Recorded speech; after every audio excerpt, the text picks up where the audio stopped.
Time.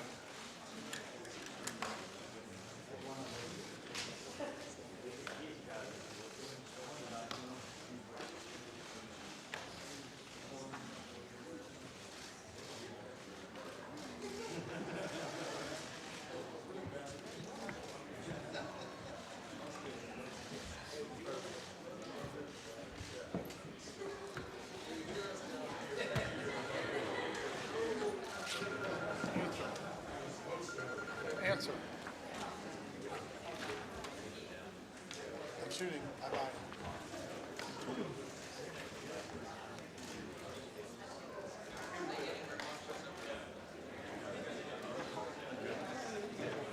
Sorry. All right, get one from the back and be done. Have a good one.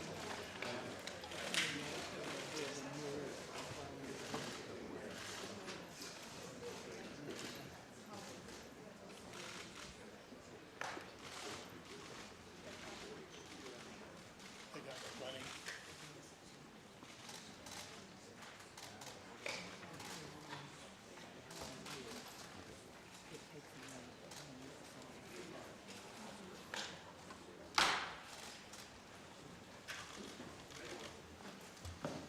Order. I'd like to welcome everyone to this morning's hearing. Today we will consider the nomination of Dr. Tom Price to be the Secretary of the Department of Health and Human Services. I want to welcome Dr. Price to the Finance Committee, and I appreciate his willingness to serve in a position of this magnitude, especially at this particularly crucial time. When Obamacare was pushed through on a series of party line votes, Republicans in Congress warned that the new health care law basically would harm patients, families, and businesses. Not to put too fine a point on it, but we were right. And the next HHS Secretary will play a pivotal role as we work to repeal Obamacare and replace it with patient-centered reforms that will actually address costs, among other things. This will be an important endeavor, one that will and should get a lot of attention here today, but it should not be the sole focus of the next HHS Secretary. HHS has an annual budget of well over $1 trillion. Let me repeat that. One department, $1 trillion. HHS encompasses the Centers for Medicare and Medicaid Services, the Centers for Disease Control and Prevention, the National Institutes of Health, the Food and Drug Administration, and many others. It's no exaggeration to say that HHS touches more of the U.S. economy and affects the daily lives of more Americans than any other part of the U.S. government. I firmly believe that Dr. Price has the experience and qualifications necessary to effectively lead this large and diverse set of agencies, and many people share that view. He's had a tremendous experience, wealth of experience in the practice of medicine, understands these problems, and has been a great member of the House of Representatives. For example, past HHS Secretaries Mike Leavitt and Tommy Thompson strongly support his nomination. Physician organizations that know Dr. Price's work, including the American Medical Association and most surgical specialty groups, enthusiastically support him. The American Hospital Association and other healthcare stakeholder groups do as well. Perhaps the Healthcare Leadership Council, representing the broad swath of healthcare providers, said it best in stating that, quote, "It is difficult to imagine anyone more capable of serving this nation as the Secretary of HHS than Congressman Tom Price," unquote. Unfortunately, in the current political environment, qualifications, experience, and endorsements from experts and key stakeholders sometimes don't seem to matter to some of our colleagues. At least that appears to be the case, as none of those who say they oppose Dr. Price's nomination seem to be talking about whether he is qualified. Instead, we've heard grossly exaggerated and distorted attacks on his views and his ethics. On top of that, we've heard complaints and a series of unreasonable demands regarding the confirmation process itself. Of course, these tactics haven't been limited to Dr. Price. My Democratic friends have taken this approach with almost all of President Trump's cabinet nominees as Senate Democrats' unprecedented efforts to delay and derail the confirmation process and apply a radically new set of confirmation standards has continued unabated. To that point, let me say this. I've been in the Senate for 40 years, and I think my record for being willing to reach across the aisle is beyond any reasonable dispute. And I've certainly done it with my fellow Democrats here on this committee. In fact, from time to time, I've taken lumps in some conservative circles for working closely with my Democratic colleagues. I have on some occasions voted against confirming executive branch nominees, but far more often than not, I've opted to defer to the occupants of the White House and allow them to choose who serves in their administrations. I've taken some lumps for that, too. I'm not bringing any of this up to brag or to solicit praise from anyone in the audience. I raise all of this today so that people can know I'm serious when I say that I'm worried about what my colleagues on the minority side are doing to the Senate as an institution. While the overriding sense of comedy and courtesy among senators has admittedly been in decline in recent years, I have never seen this level of partisan rancor when it comes to dealing with the president from an opposing party. I have never seen a party in the Senate, from its leaders on down, publicly commit to not only opposing virtually every nomination, but to attacking and maligning virtually every single nominee.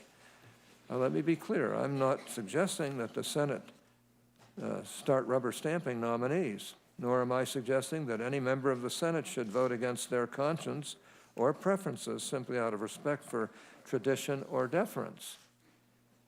What I am saying is that the same rules, processes, courtesies, and assumptions of good faith that have long been the hallmark of the Senate confirmation process, especially in this committee, should continue to apply regardless of who is president.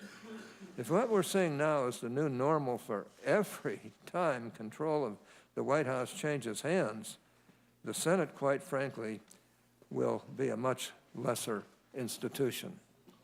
Unfortunately, our committee has not been entirely immune to the hyper-politicization of the nomination process. We saw that last week with the Mnuchin hearing, and I regret to say that I think we're likely to see more of it today. I hope not. Case in point, I expect that during today's hearing, we're going to hear quite a bit about process and claims that Dr. Price's nomination is being rushed and that the nominee hasn't been fully vetted. These allegations are simply untrue. President Trump announced his intent to nominate Dr. Price just 3 weeks after the election. Dr. Price submitted the required tax returns and completed questionnaire on December 21st. That was 35 days ago. And by any reasonable standard, that is sufficient time for a full and fair examination of the nominee's record and disclosures. By comparison, the committee held a hearing on the nomination of Secretary Sebelius, the Democrat nominee, 16 days after she submitted her paperwork. For Secretary Burwell, it was 17 days. In other words, the time between the completion of Dr. Price's file and his hearing has been more than that.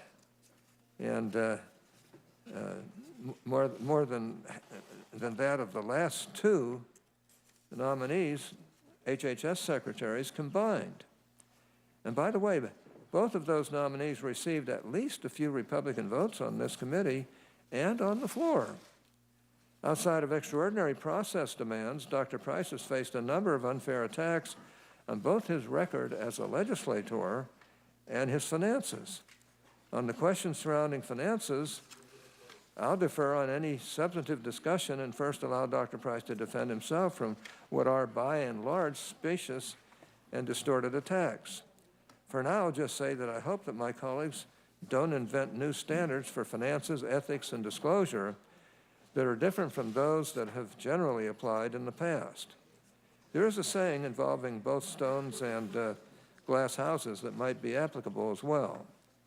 With regard to Dr. Price's views and voting record, I'll simply say that virtually all the attempts I've witnessed to characterize Dr. Price's views as being, quote, outside of the mainstream, unquote, have been patently absurd. Unless, of course, the only ideas that are in the, quote, mainstream, unquote, are those that endorse the status quo on health care and our entitlement programs. In conclusion, I just want to note that the overly partisan treatment of nominees and distortions of their records is a relatively new development on this committee. My hope is that we can begin to set a new standard here that we can all be proud of and that will work to reverse recent trends and have a fair and open discussion of the nominee and his qualifications. So with that, I'll turn to our distinguished ranking member, Senator Wyden. Thank you very much, Mr. Chairman. Colleagues, the American public has heard many promises about health care from the new administration. No cuts to Medicare or Medicaid. Nobody hurt by ACA repeal. Insurance for everybody, much less expensive, much better. Congressman Price's own record undercuts these promises. I'm going to start with ethics and undisclosed assets. Congressman Price owns stock in an Australian biomedical firm called Immunotherapeutics. His first stock purchase came in 2015 after consulting Representative Chris Collins, the company's top shareholder and a member of its board. In 2016, the congressman was invited to participate in a special stock sale called a private placement. The company offered the private placement to raise funds for testing on an experimental treatment it intends to put up for FDA approval. Through this private placement, the congressman increased his stake in the company more than 500%. He has said he was unaware he paid a price below market value. It is hard to see how this claim passes the smell test. Company filings with the Australia Stock Exchange clearly state that this specific private placement would be made at below market prices. The Treasury Department Handbook on Private Placement states, and I will quote, "They are offered only to sophisticated investors in a non-public manner." The congressman also said last week he directed the stock purchase himself, departing from what he said was typical practice. Then there's the matter of what was omitted from the congressman's notarized disclosures.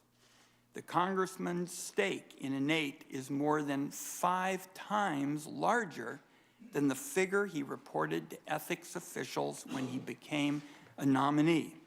He disclosed owning less than $50,000 of Innate stock. At the time the disclosure was filed, by my calculation, his shares had a value of more than $250,000.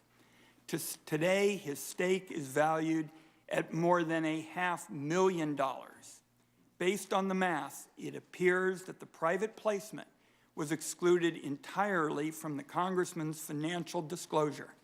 This company's fortunes could be affected directly by legislation and treaties that come before the Congress. It also appears the congressman failed to consult the House Ethics Committee following other trades of healthcare stocks.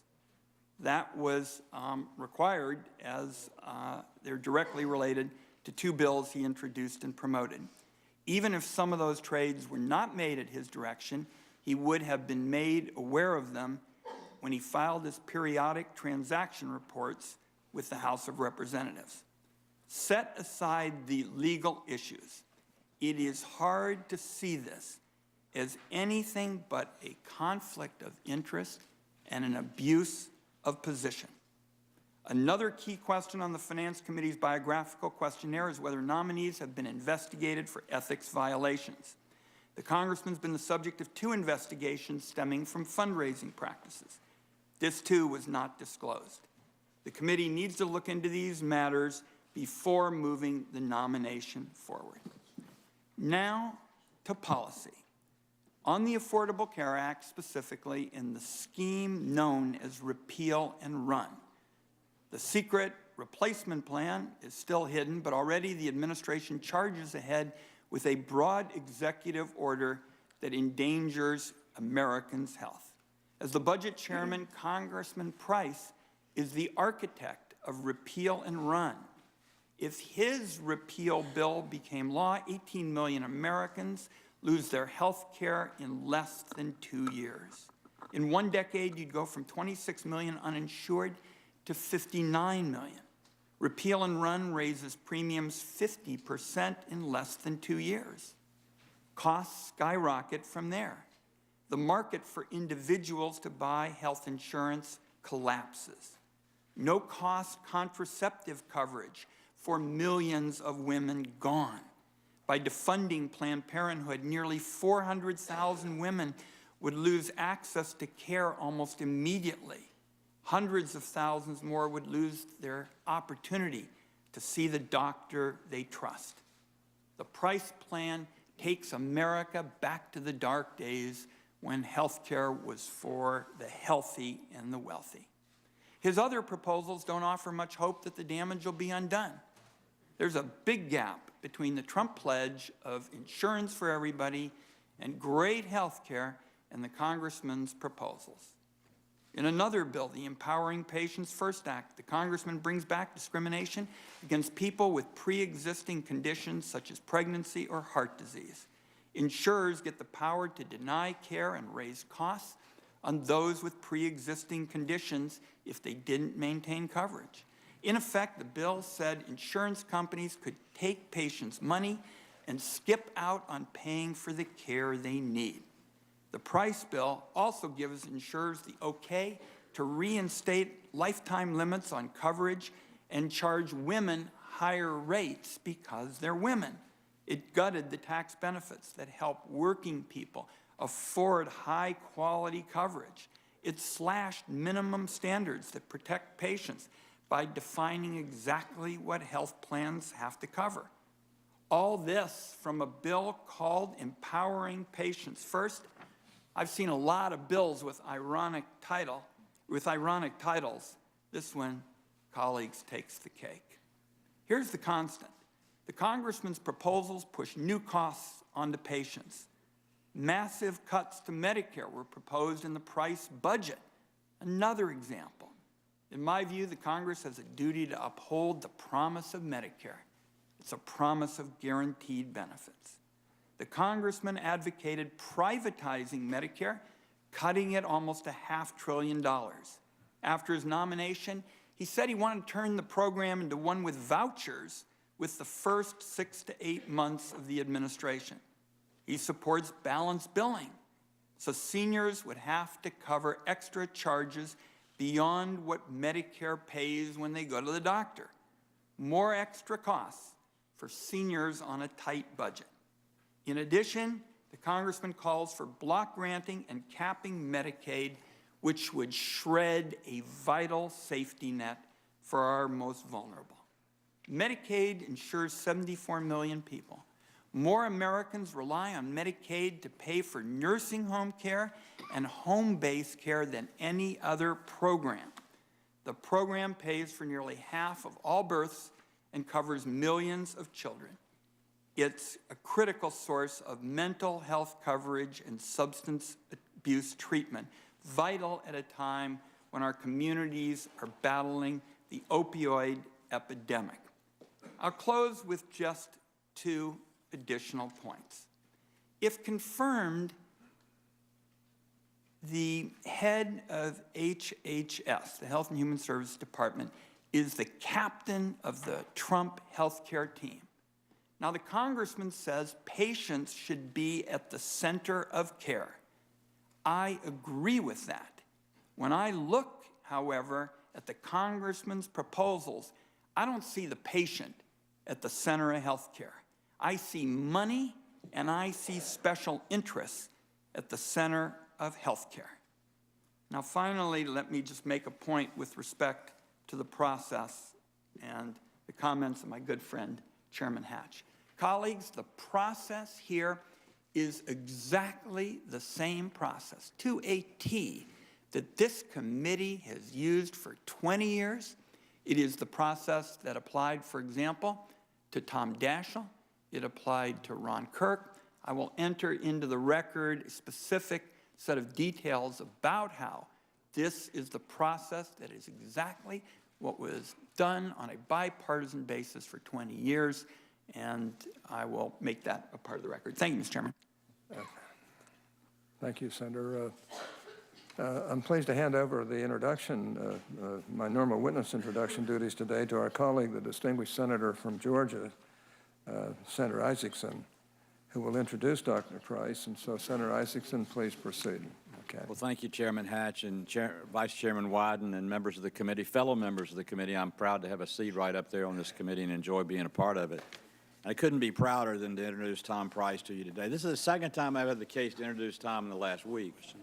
First time I was called, it was to introduce him at the Health Committee, which I also serve on. Okay. And I was proud to do that. And I gave what I hope was the best introduction I could possibly give, based on the man that I've known for 30 years, known as a family man, as a legislator, as a member of our community, as a great physician and a great friend. And it was easy to do that one, but since that last week, things have changed.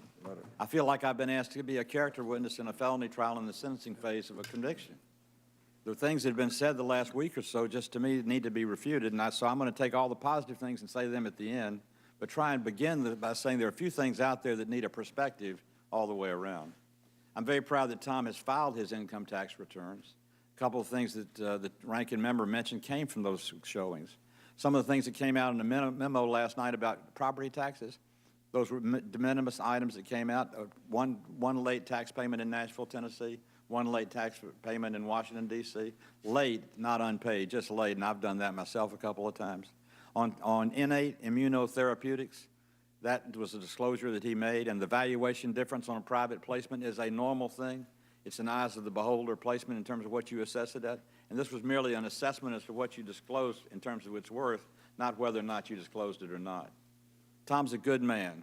He's a family man. He's a physician. He's an honorable man. And I'm proud to be here today, not to defend him, because he doesn't need defending, but to praise him for the things that he's done. You know, I think it's important for all of us to look at a secretary nomination, whether it's Secretary of Defense, whether it's Health and Human Services. What am I really looking for him in terms of this person? Well, first and foremost, I'm looking for a person that understands the American family. Tom is a great family man. In fact, his wife, Betty's here. Raise your hand, Betty. Last week I told her to stand up, and she was in a crowd, and I couldn't get her to do it, so I'm going to get her to raise her hand this time around. Betty's a great lady and a great wife. Their son, Robert, I guess, is still in Nashville, Tennessee, singing country music. Is that right? So he couldn't be here today, but Lamar Alexander appreciates that part very well. Tom's active in his church, active in his community, understands the needs of families, and understands the relationship of health care to a good family. Secondly, who would I ask to spend $1.1 trillion of my money? I don't have that much, of course, but that's how much Tom will oversee at HHS. What I would look for in a person to handle that much money, I look for a little bit of experience, and Tom's got it in terms of a legislator. I look for somebody who understood where that cost was going, what he needed to do to manage it, and Tom's that type of person. I look for somebody I would trust with that amount of money, even though I don't have it, but if it were mine. Third, does he understand health care? Let me tell you a little bit about Tom and his medical practice. It's called Resurgence Orthopedics. Resurgence Orthopedics is the consolidation of a number of small orthopedic firms around the state of Georgia into the largest orthopedic provider in our state. Tom was one of the leading persons that pulled that together, and in fact ran the practice for a while himself. They're my doctors. In fact, 26 years ago, Resurgence saved my young son Kevin's right leg in a terrible automobile accident. And I've never forgotten what they did for him in a terrible crisis that we had in our family. But they're a great medical firm. He understands medicine, and he has run a comprehensive medical program. Third, I'd want to understand if you knew fourth, I'd want to understand if you knew the legislative process. You know, when the president calls Tom in and says, okay, we're going to go to the Senate and the House, we're going to sell our package, Tom's got to have the ability to convince 535 people that the president's right or that the administration's right. You don't want somebody going out there who hadn't walked into a legislative meeting before, somebody who hadn't been in the political process before. Tom's been there and done that. And he's the type of guy you could trust to make the sale and represent the administration and the people. Fifth, I'd want somebody who's accountable. Tom's an accountable type of guy. In fact, I joked last week and said he's one of those rare ones of us that actually reads the bills. In fact, when I have a big question, I usually talk to Tom late at night and say, Tom, what do you know about H Resolution 3742? And he'll tell me. He's not exciting. He's sometimes boring, but he's always right because he's always prepared. But he understands you need to be accountable in this business. You need to be responsible for what you do and responsible for what you say. Now, there's a rumor that's gone around by some people that Tom doesn't support the saving of Social Security. Let me tell you a little story. A few weeks ago, in fact, at the end of the campaign in October, I was called by AARP and Tom was called by AARP. They said, will you two go on the road for us and do presentations around the state in your congressional districts about how you're going to save Social Security? And in I guess it was Alpharetta, Georgia, was the first place. Tom and I went one night and spent the whole night before a room full of seniors defending saving Social Security. So anybody that's passing that room around, hey, go ask AARP who's going to save Social Security. Go ask the people who are active in that business who's going to do it. Tom Price understands the value of Social Security and the value of Medicare. And being eligible for both, I wouldn't be up here promoting somebody who's going to take it away from me, I guarantee you that. Let me tell you one other thing. 4 years ago, I sat in this committee, in our committee room and in the Help Committee, and I questioned and I asked all that I could of Sylvia Burwell. And when it came time for a vote, I voted for her because she was the right person at the right time for the administration to put in head of labor HHS. Dr. Tom Price is the right man at the right time for the right job. He is my friend. He's a man I've known for 30 years. He is an unquestioned character and unquestioned ability, and he will be a great Secretary of HHS. I thank all of you for taking my calls earlier when I called before this meeting. I urge you to give him the courtesy of your time to listen to what he's got to say, ask your thorough questions, and I hope you'll see fit to nominate an honorable man, an accountable man, and a good man to be the next Secretary of Labor, Health, and Human Services. And I yield back, Mr. Chairman. Well, thank you, Senator Isaacson. I'll tell you, Tom, you couldn't have a better introducer than Senator Isaacson. He's not only highly respected by all of us in the Senate, Democrats and Republicans, but he's very, very articulate, as you can see, and I think he did a very good job talking about you and your future here in this committee. Now, I have some obligatory questions for the nominee. First, is there anything that you are aware of in your background that might present a conflict of interest with the duties of the office to which you have been nominated? I do not. Do you know of any reason, personal or otherwise, that would in any way prevent you from fully and honorably fulfilling this responsibility? I do not. Do you agree without reservation to respond to any reasonable summons to appear and testify before any duly constituted committee of the Congress if you are confirmed? I look forward to that. Finally, do you commit to provide a prompt response in writing to any questions that may be submitted to you or addressed to you by any senator of this committee? I do. Well, thank you. Those are the obligatory questions that we really ask of everybody. Let me just go into some questions that I would like to ask of you.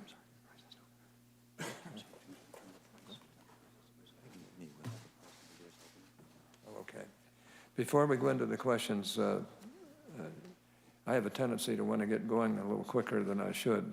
Let's turn the time over to you, Dr. Price, Congressman Price, to state whatever you'd like to state here for the committee this morning. Thank you so much, Chairman Hatch and Ranking Member Wyden, and to all the members of this committee for the opportunity to speak with you today and to engage in a discussion about the road ahead for our great nation. I want to thank Senator Johnny Isaacson so much for his incredibly gracious introduction. As he mentioned, we've known each other for 30 years or so. I'm so grateful for his friendship and his kindness. Our state is so grateful for his leadership and his service, and we're blessed to have had it. I wish also to especially thank my wife, Betty, of 33 years, who joins me here today. Her support and her encouragement and her advice, which I will remind you is always correct, and her love that she has given me over those past 33 years I'm more grateful for that than I could ever say. Over the past couple of weeks and months, I've met with many of you individually and gained a real appreciation for the passion that you all have for the critical work that's done at the Department of Health and Human Services. Please know that I share that passion, which is why I'm here today and why I'm honored to have been nominated to serve as the next Secretary of Health and Human Services. We all come to public service in our own unique ways that inform who we are and why we serve. My first professional calling was to care for patients. That experience as a physician and later as a legislator has provided me a holistic view of the complex interactions that take place every single day across our communities.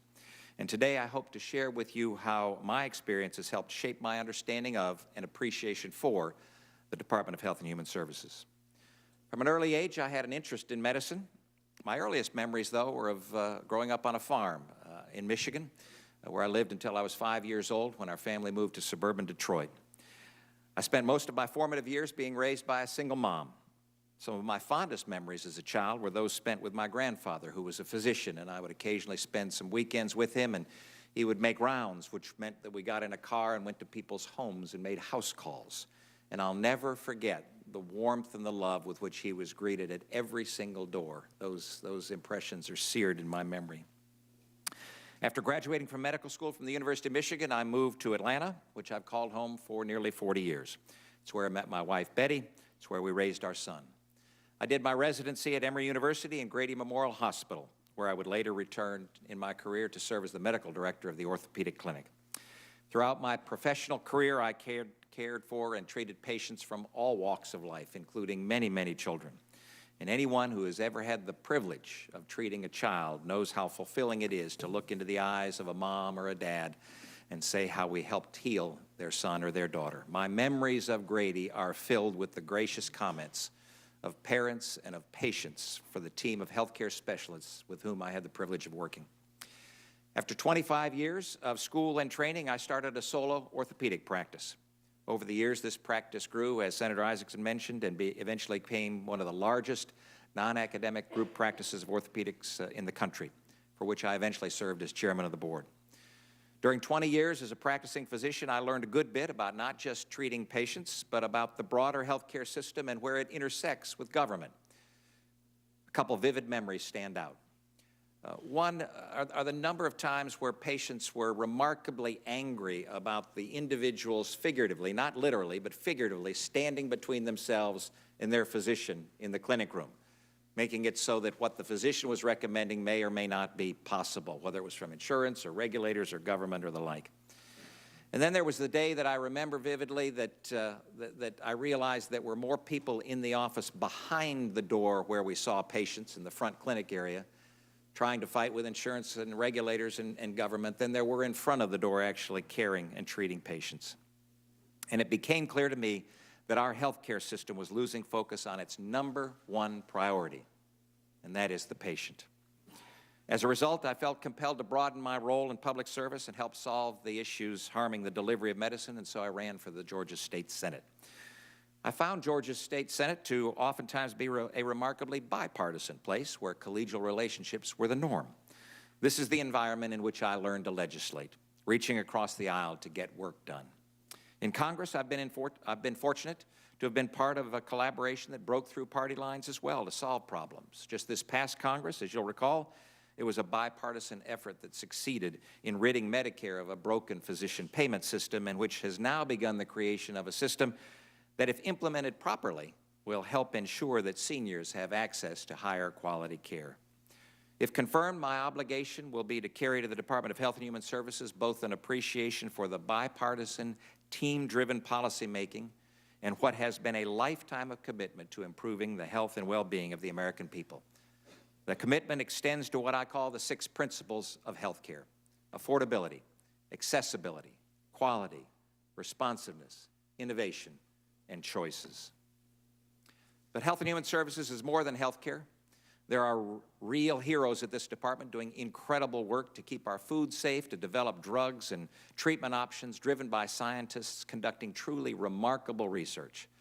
There are heroes among the talented, dedicated men and women working to provide critical social services, helping families, and particularly children, have a higher quality of living and the opportunity to rise up and achieve their American dream. The role of the Health and Human Services Department in improving lives means it must carry out its responsibilities with compassion. It also must be efficient and effective and accountable, as well as willing to partner with those in our communities already doing remarkable work. Across the spectrum of issues and services this department handles, there endures a promise that has been made to the American people, and we must strengthen our resolve to keep the promises our society has made to senior citizens and to those most in need of care and support. That means saving and strengthening and securing Medicare for today's beneficiaries and future generations. It means ensuring that our nation's Medicaid population has access to quality care. It means maintaining and expanding America's leading role in medical innovation and in the treatment and eradication of disease.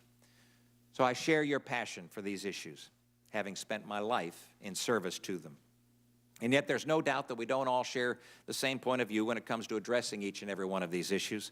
Our approaches to policies may differ, but there's surely there exists a common commitment to public service and compassion for those that we serve. We all hope to improve the lives of the American people, to help heal individuals and whole communities. So with a healthy dose of humility and an appreciation for the scope of the challenges before us, with your assistance and with God's will, we can make it happen. And I look forward to working with you to do just that. Mr. Chairman, I thank you for the opportunity to be with you today. Well, thank you, Dr. Price. I can't think of anybody who could give a better analysis of why this position is so important to them. Let me start with this question. The Department of Health and Human Services is one of the largest departments in government in employing, I think, nearly 80,000 employees and encompassing over 100 programs covering a large range of complex and diverse issues. Now, you've described to a degree, but if you could elaborate a little bit more, can you describe how you will prioritize and oversee the large array of issues for which you will be responsible? And tell us what in your history has prepared you to lead the Department of Health and Human Services, such a multifaceted department. Thank you, Mr. Chairman. As you and the members know, the mission of the Department of Health and Human Services is to improve the health and the safety and the well-being of the American people.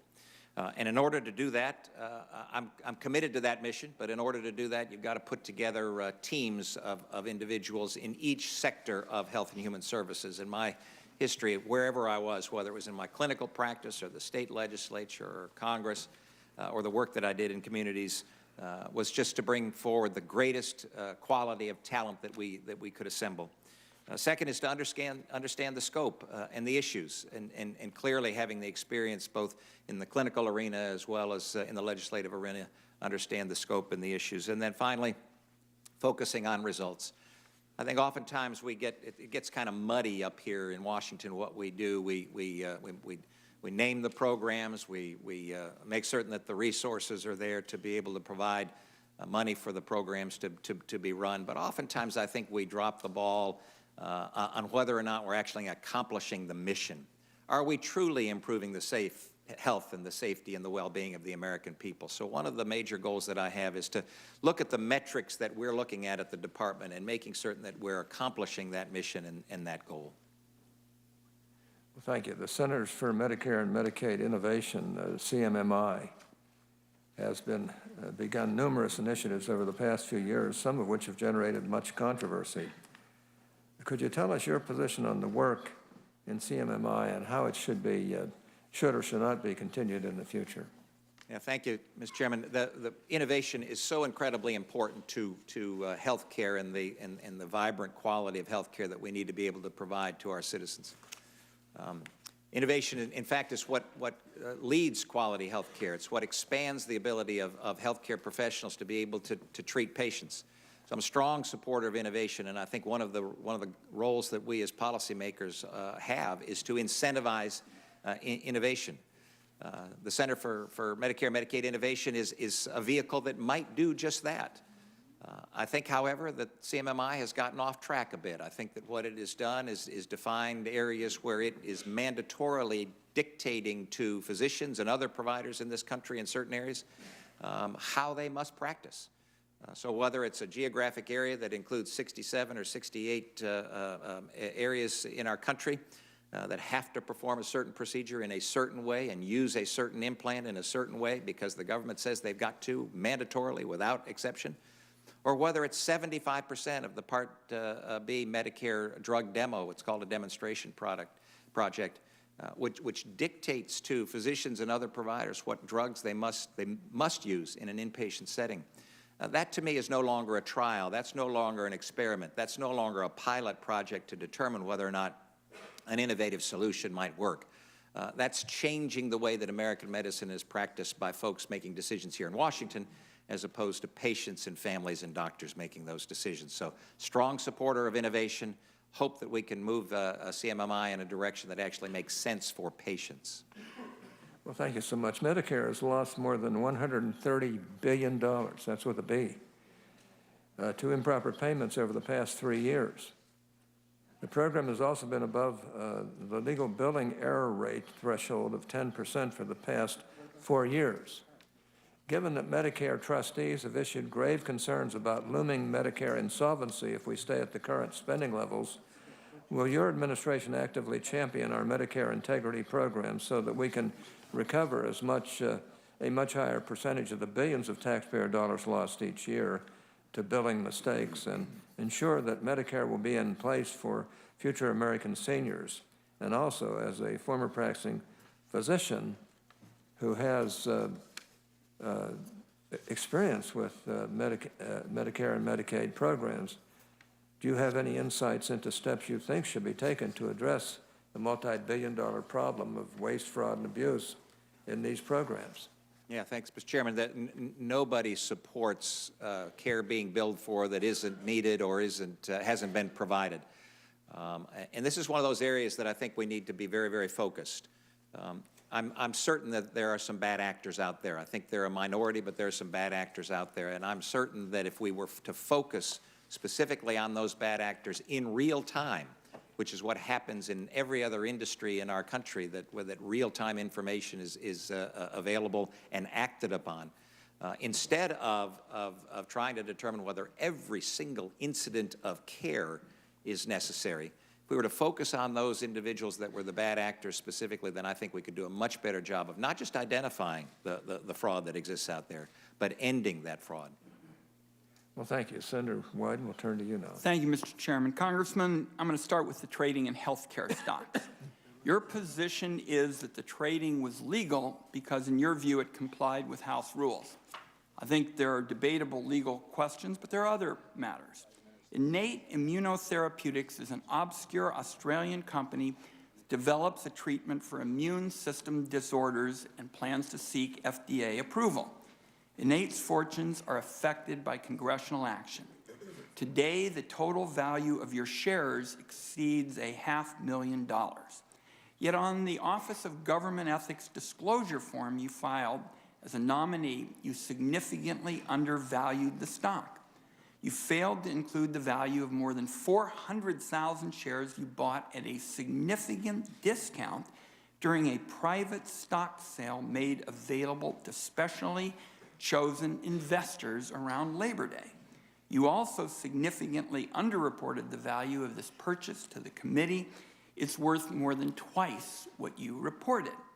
You heard about the stock from a House colleague who is a board director of this Australian drug company and the largest shareholder. You got in on private placements not available to the public. In these private placements, you bought over 400,000 shares at discounts that were as much as 40% cheaper than the price on the Australian Stock Exchange. And you were sitting at the time on committees that have jurisdiction over major healthcare programs and trade policy. Yes or no, doesn't this show bad judgment? Well, if what you said was true, it might. We have a paper trail. The fact of the matter is that's not the case. We have a paper trail for every comment I've made. Yes or no, doesn't this show bad judgment? No. Well, let him answer the question, too. I mean, you kind of indicated you did something wrong. Let him explain why it wasn't wrong. It was a yes or no answer. I want to have him be able to handle that problem. Maybe it would be helpful if you laid out the accusation, sir. Well, you purchased stock in an Australian company through private offerings at discounts not available to the public. They were, if I may. They were available to every single individual that was an investor at the time. Well, that is not what we learned from company filings. Company filings with the Australia Stock Exchange state that this specific private placement would be made at below market rates. The Treasury Department says it's only offered to sophisticated investors in a non-public manner. We have a paper trail for every one of the statements that I have gone into. And trading in stocks while you sit on two committees, introducing legislation that directly impacts the value of the stocks. What legislation would that be, Mr. Senator? We will take you through the various bills, but the reality is this has been cited on a number of occasions. The reality is that everything that I did was ethical, above board, legal, and transparent. The reason that you know about these things is because we have made that information available in real time as required by the House Ethics Committee. So there isn't anything that you have divulged here that hasn't been public knowledge. Your stake in Innate is more than 5 times larger than the figure you reported to ethics officials when you became a nominee. And if you had listened to your committee staff, I believe you would know that our belief is that that was a clerical error at the time that the 278E was filed. We don't know where it happened, whether it was on our end, whether it was on the end of the individuals of OGE. But there was not any malicious intent at all. Congressman, you also reported it in the questionnaire to the committee, and you had to revise it yesterday because it was wrong. And the reason for that is because when asked about the value, I thought it meant the value at the time that I purchased the stock, not the value at some nebulous time when we supposedly made a specific I want to get in gain. one other question, if I might. This weekend, the President issued an executive order instructing the Department and other agencies to do everything possible to roll back the Affordable Care Act. If confirmed, you'll be the captain of the health team and in charge of implementing the order. Yes or no, under the executive order, will you commit that no one will be worse off? What I commit to, Senator, is working with you and every single member of Congress to make certain that we have the highest quality health care and that every single American has access to affordable coverage. That is not what I asked. I asked, will you commit that no one will be worse off under the executive order?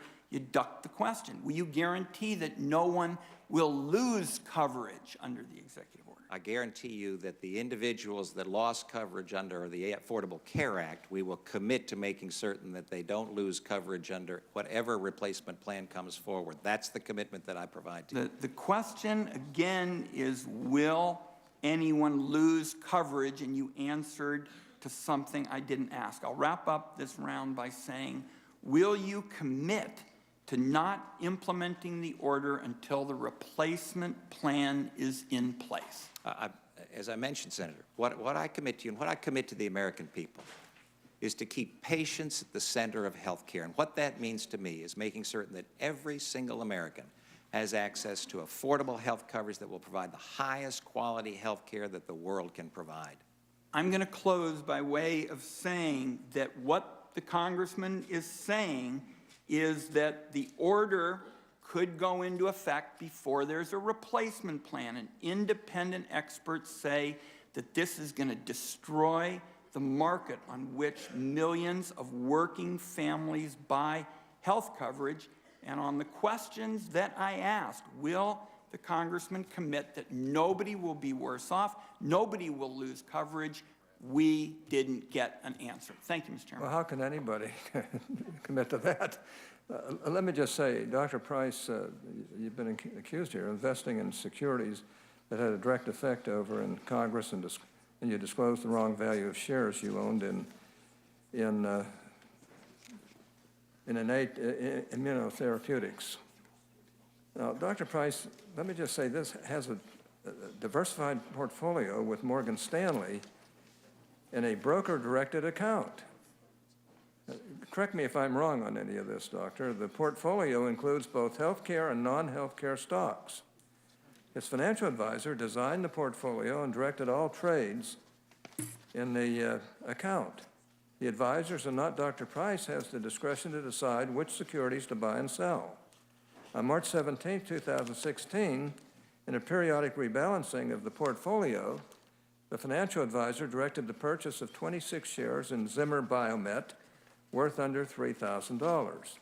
The advisor notified Dr. Price of the purchase on April 4, 2016, and Dr. Price disclosed them on his House periodic transaction report on April 15th.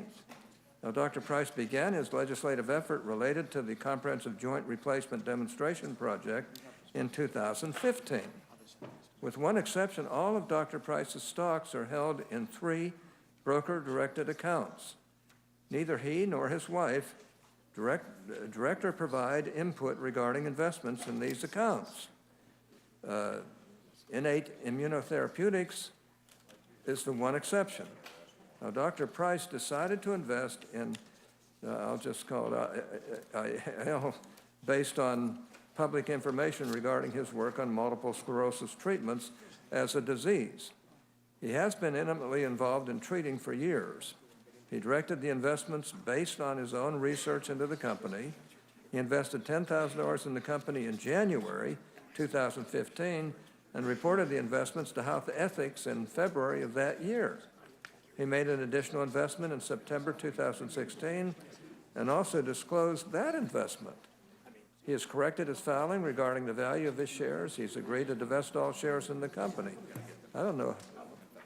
Is that a correct set of Your remarks? summation is correct, sir. And I just point out that anybody who knows me well knows that I would never violate their trust.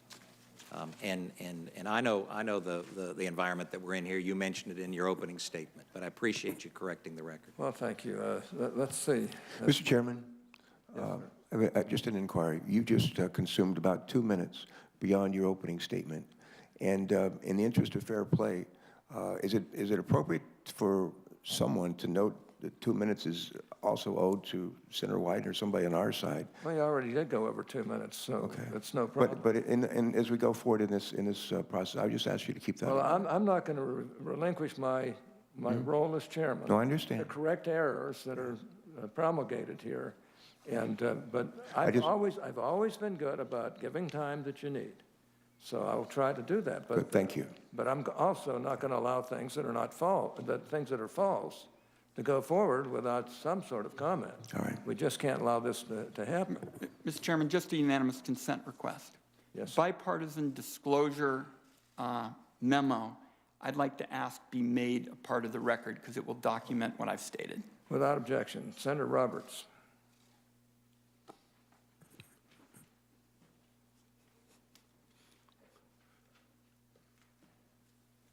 Did you really wink at me and smile? Bless your heart. Thank you.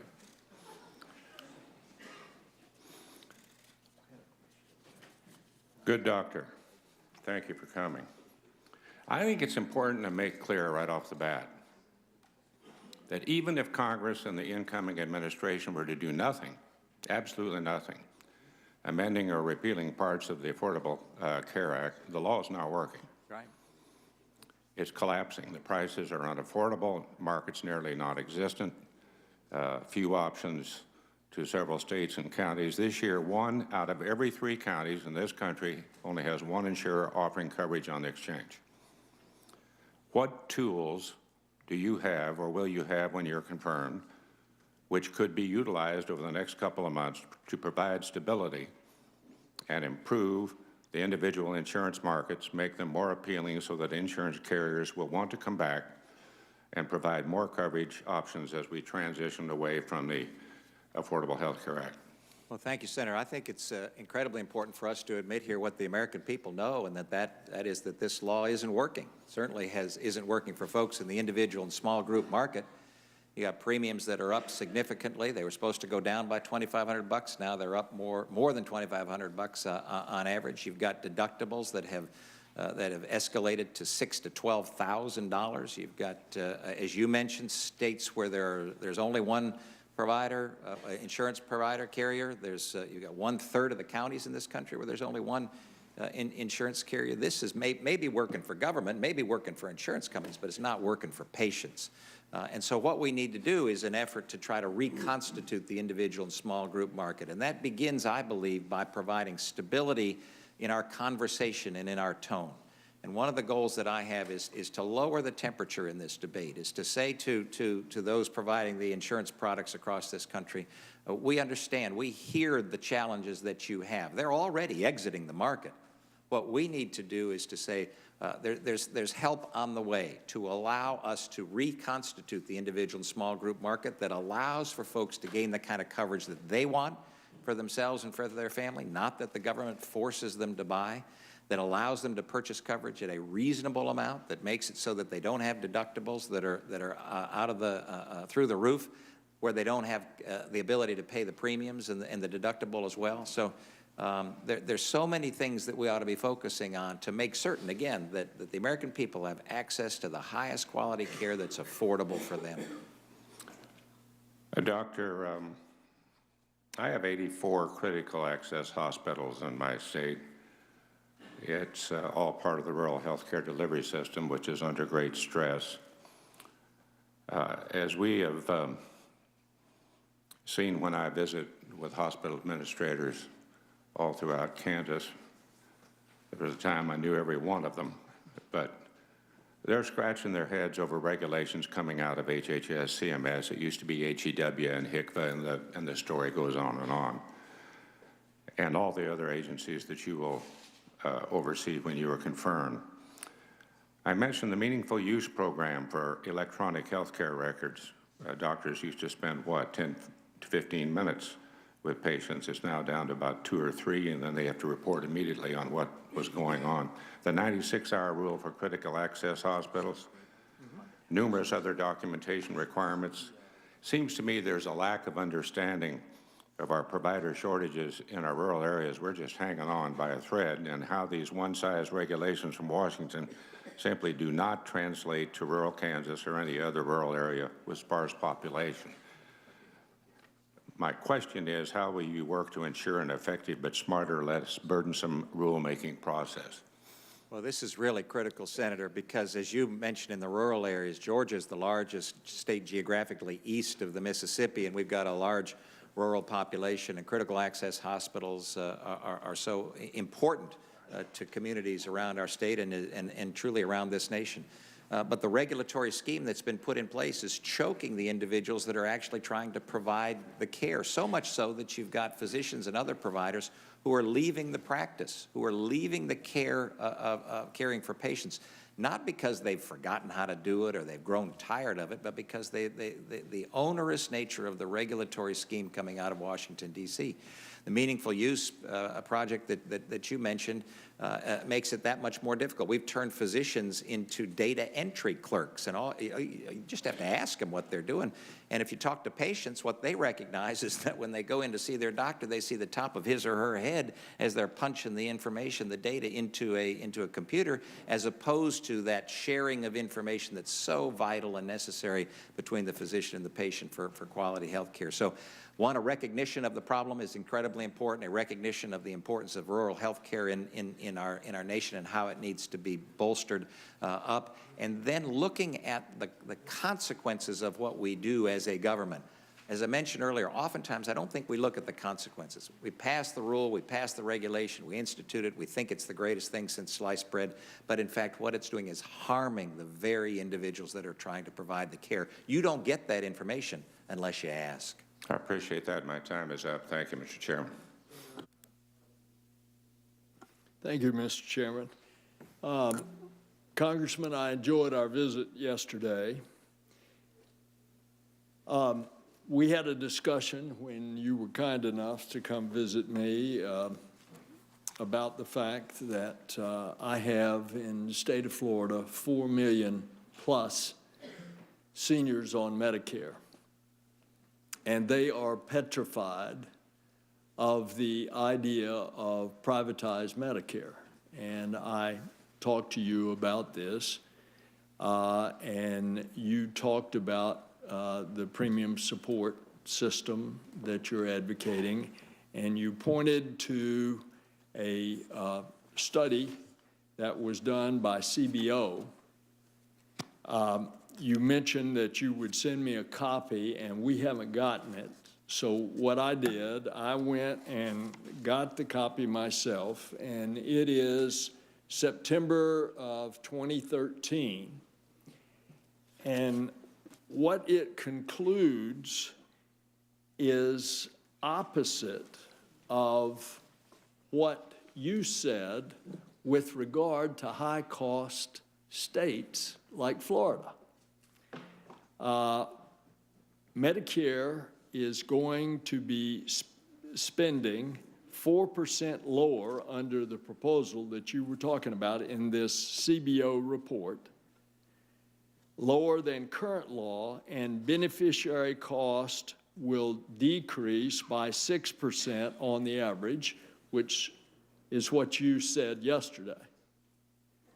But in high-cost regions like Florida, you're going to have the higher beneficiary cost than current law under your premium support proposal. Annual premiums in Florida would increase 125% according to the CBO chart on page 71. CBO says that the annual premium in a high-cost region like Florida would be $3,600 compared to the current law of $1,600. That's the 125% increase. So please help clarify what you were saying yesterday as it applies to Florida. Yeah, thank you, Senator, and I enjoyed our time together as well.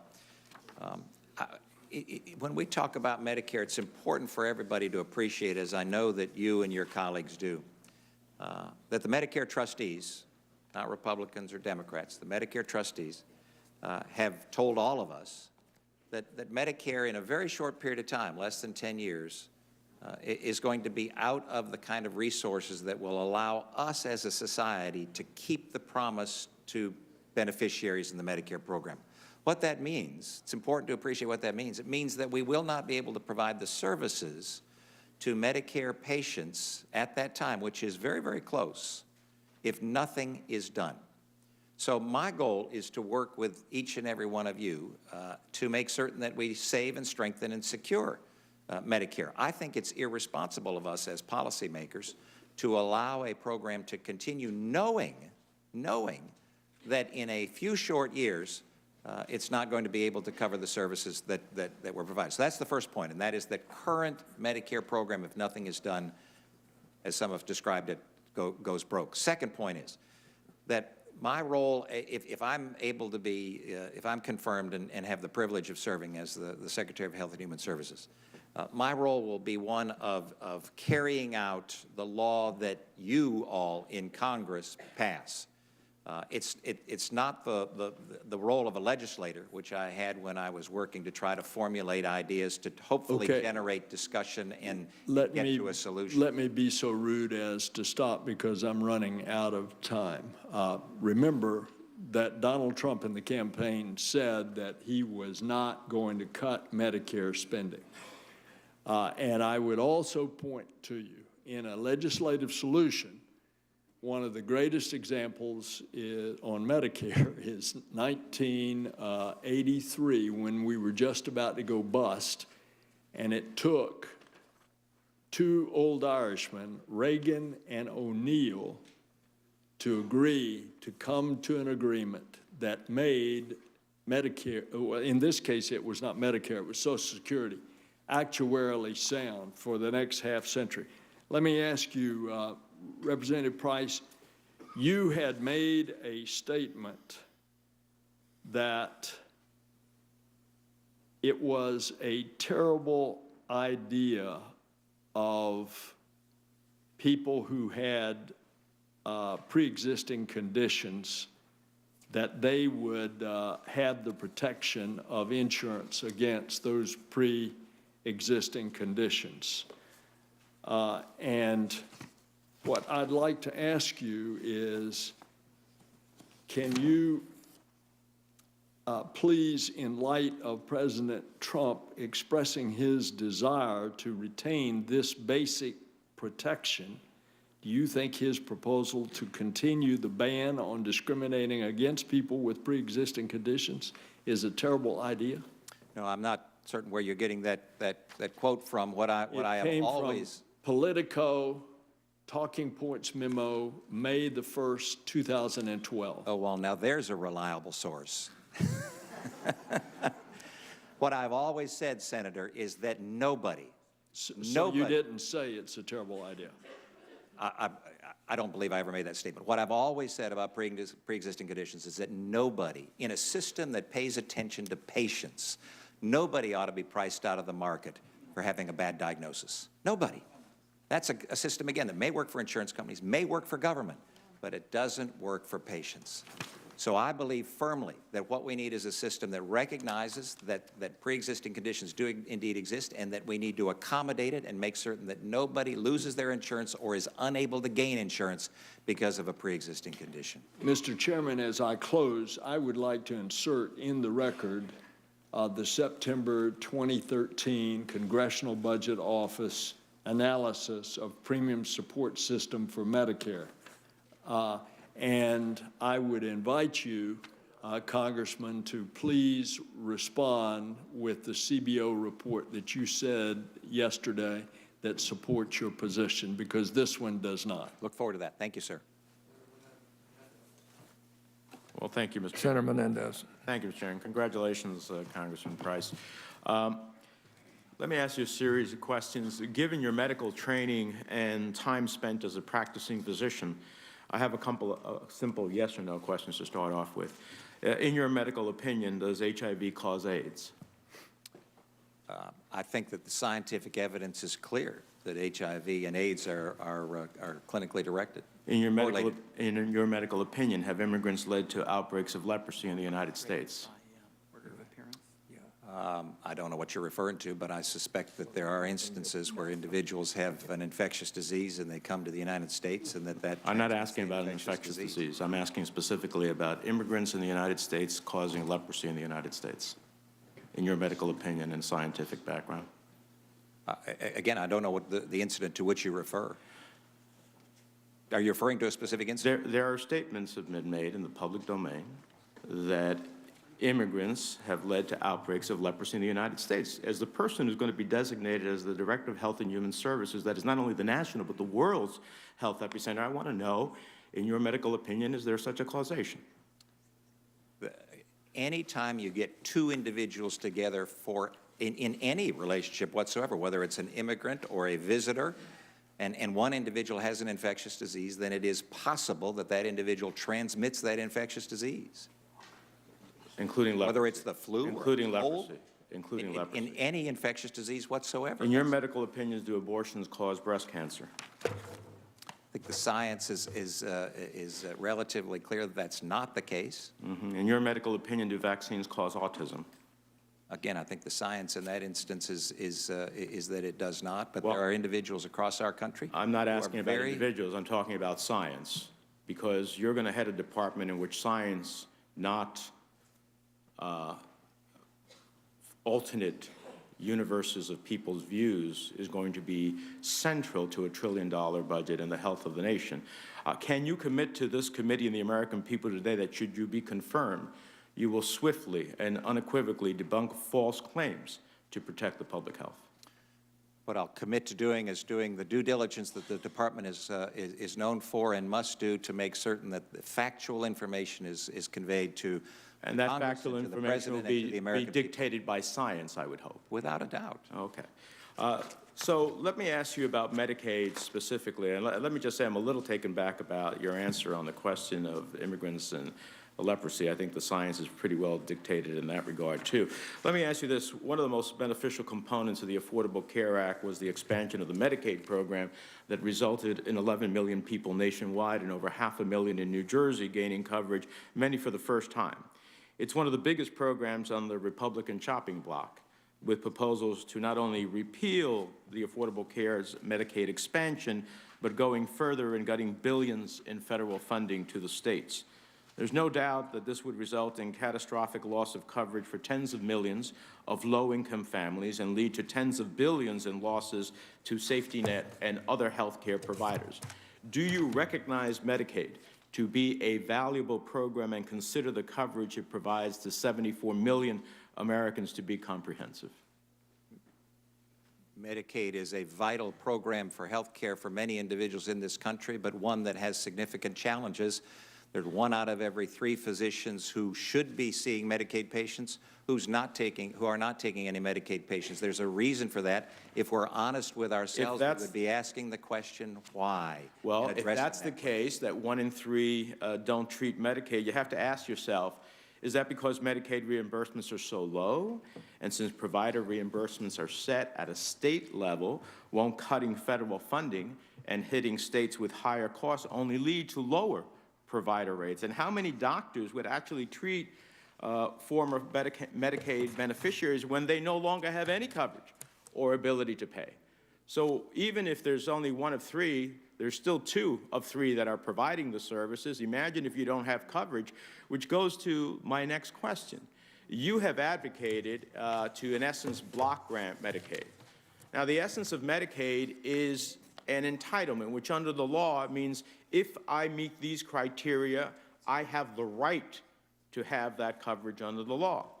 When you move to a block grant, you remove the right and you make it a possibility, subject to whatever funding there's going to be.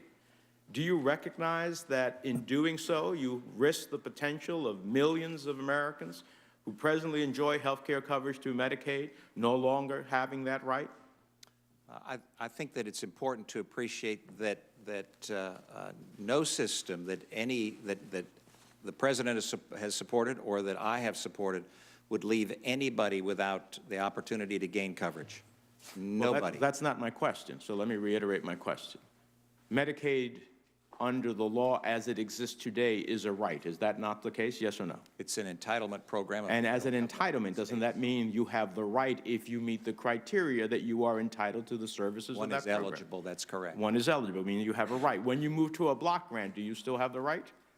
No. I think it would be determined by how that was set up, if in fact that was what Congress did.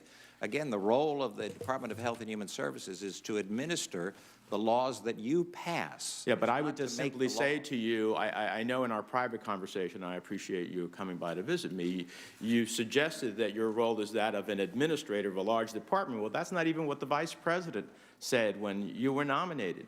He said he expected your experience both medically and legislatively to help drive policy, and even beyond the expectations of the Vice President in that regard, when we have regulatory abilities of the Secretary to dictate regulation, that is policy. So please don't say to me that I am here just to do what Congress says. I respect that you will follow the law and do whatever Congress says, but you will have an enormous impact. And based upon your previous opinions, as it relates to Medicaid, ultimately, block granting means a loss of a right. And then it's just a question of funding, and then we'll have a bigger problem with the number of providers willing provided. So I hope we can get to a better understanding of your commitment to Medicaid as it is as an entitlement, as a right. Thank you, sir. Senator, your time is up. We'll go to Senator Carper now.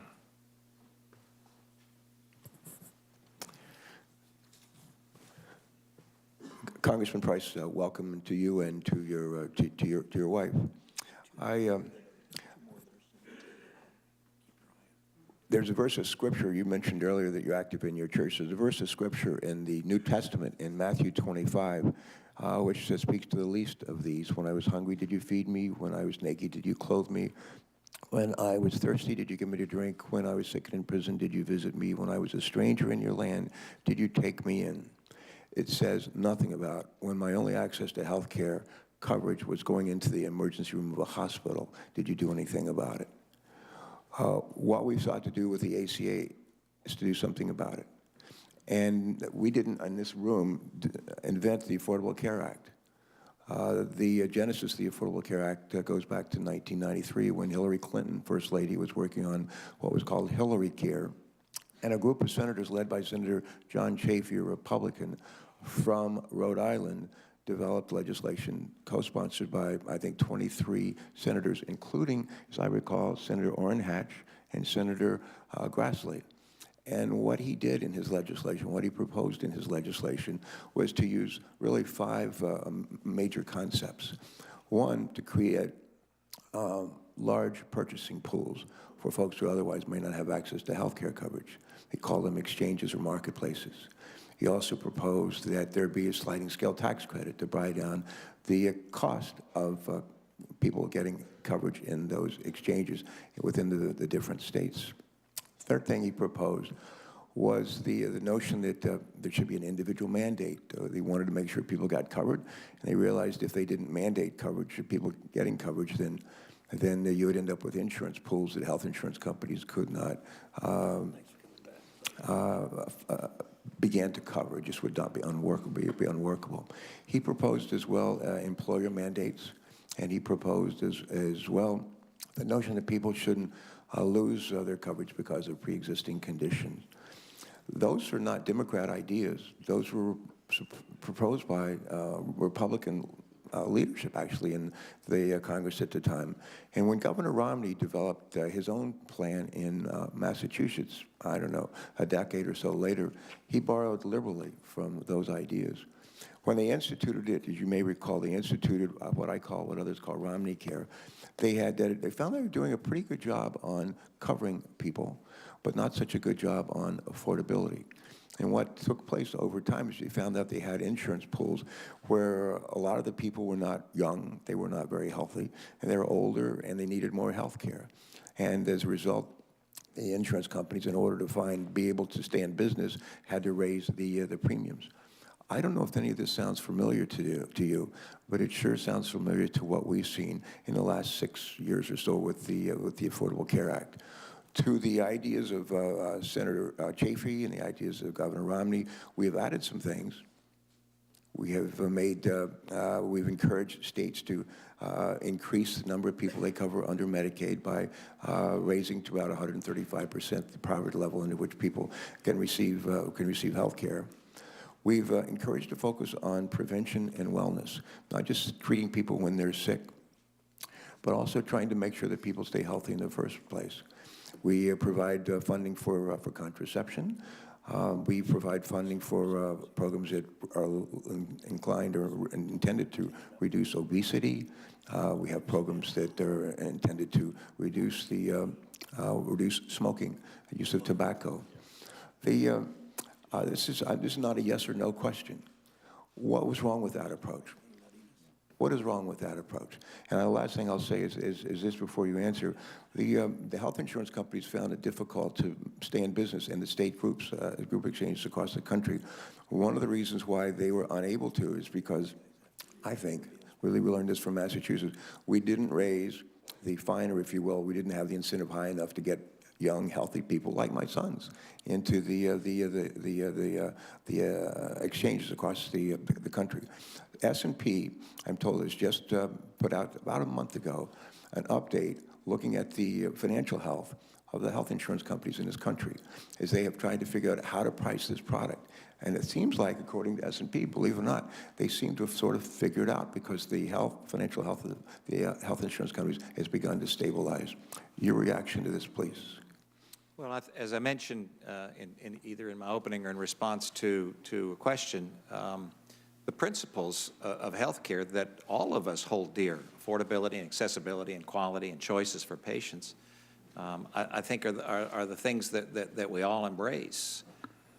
The next step, how we get to accomplish and meet those goals and those principles, is where it takes work together to do so. The program that you outlined has much merit, whether it's making certain that individuals with pre-existing illness and disease are able to access coverage, whether it's the pooling mechanisms, which I've actively and aggressively supported for years. There's a lot of merit there.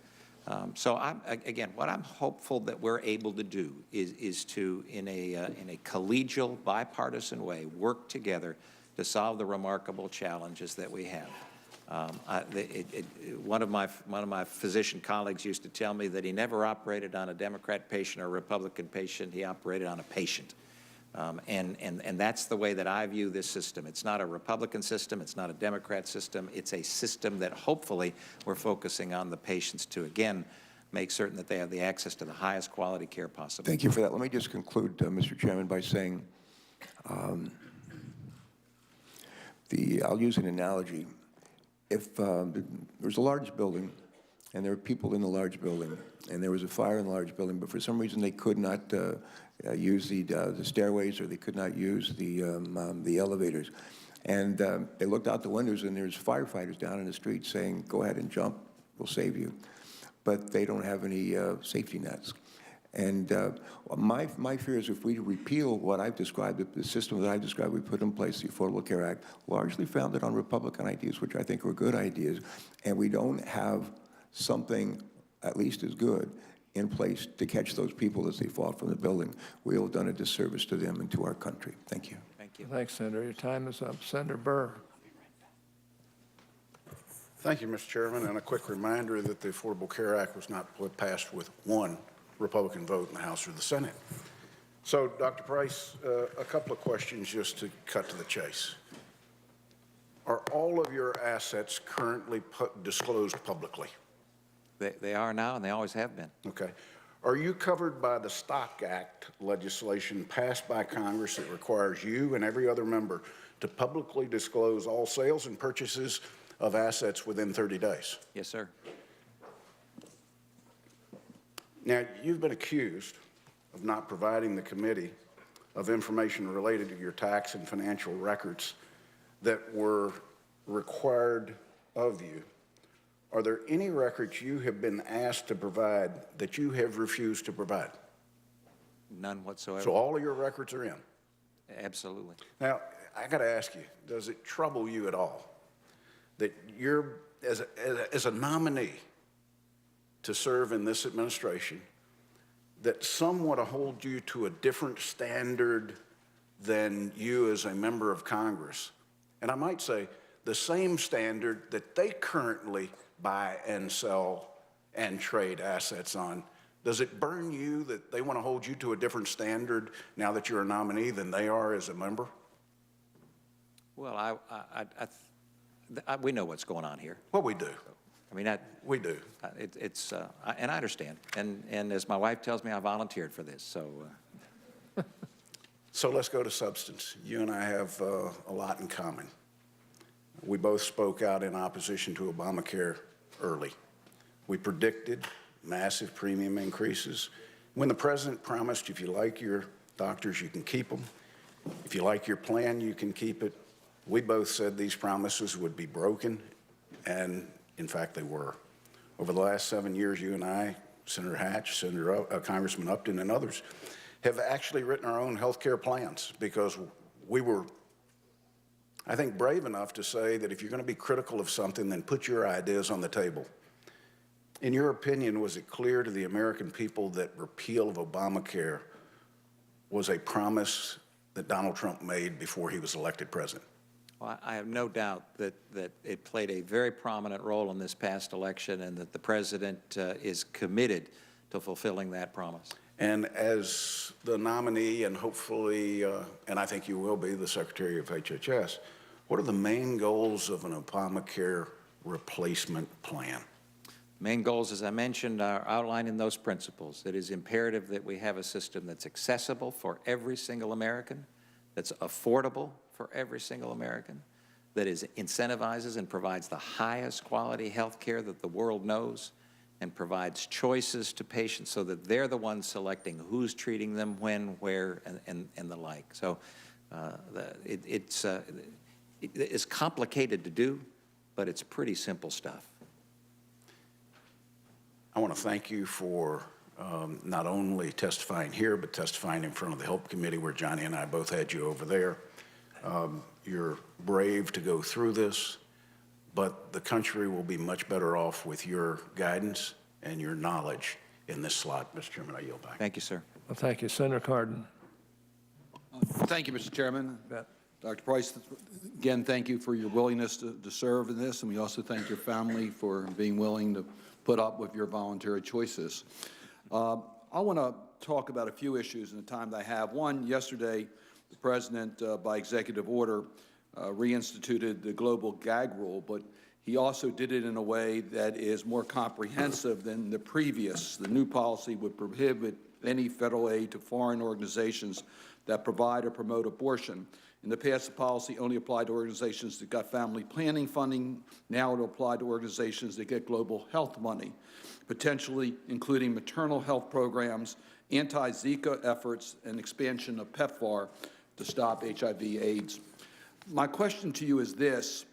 If confirmed, how will you make sure that the U.S. can fully participate in these global health efforts to help with maternal health, to help with stopping the spread and ending HIV/AIDS, to make sure that the next Zika virus, that we be able to contain it so it doesn't cause the catastrophic effects, if the global gag rule is enforced in a way that prevents us from participating in international health organizations? Yeah, this is really important, Senator, and I appreciate the question. The Department's full of all sorts of heroes, as you well know, and incredibly talented individuals. And my goal, if I'm given the privilege and if confirmed and given the privilege of serving as the Secretary of Health and Human Services, is to gather the best minds and the best talent that we have within the Department and without, and determine what is the wisest policy for this nation to have as it relates to, in this instance, infectious disease.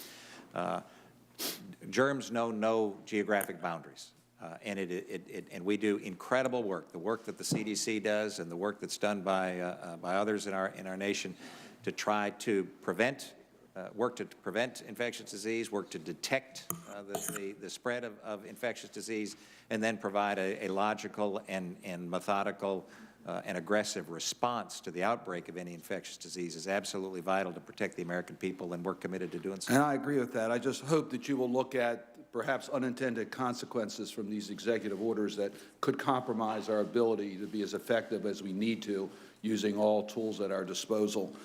I want to get to tobacco regulation for one moment, an area that I think is now clear within the medical community, the impact that tobacco has, the fact that the Family Smoking Prevention Tobacco Control Act of 2009 authorizes the HHS Secretary through FDA to regulate tobacco products, including restricting the sale of tobacco products to minors. It also has been expanded to include the selling of e-cigarettes, et cetera. I know initially you did not support that legislation. If confirmed, can you commit to us that you would rigorously enforce that act to make sure particularly our children are not subjected to the new forms of tobacco products?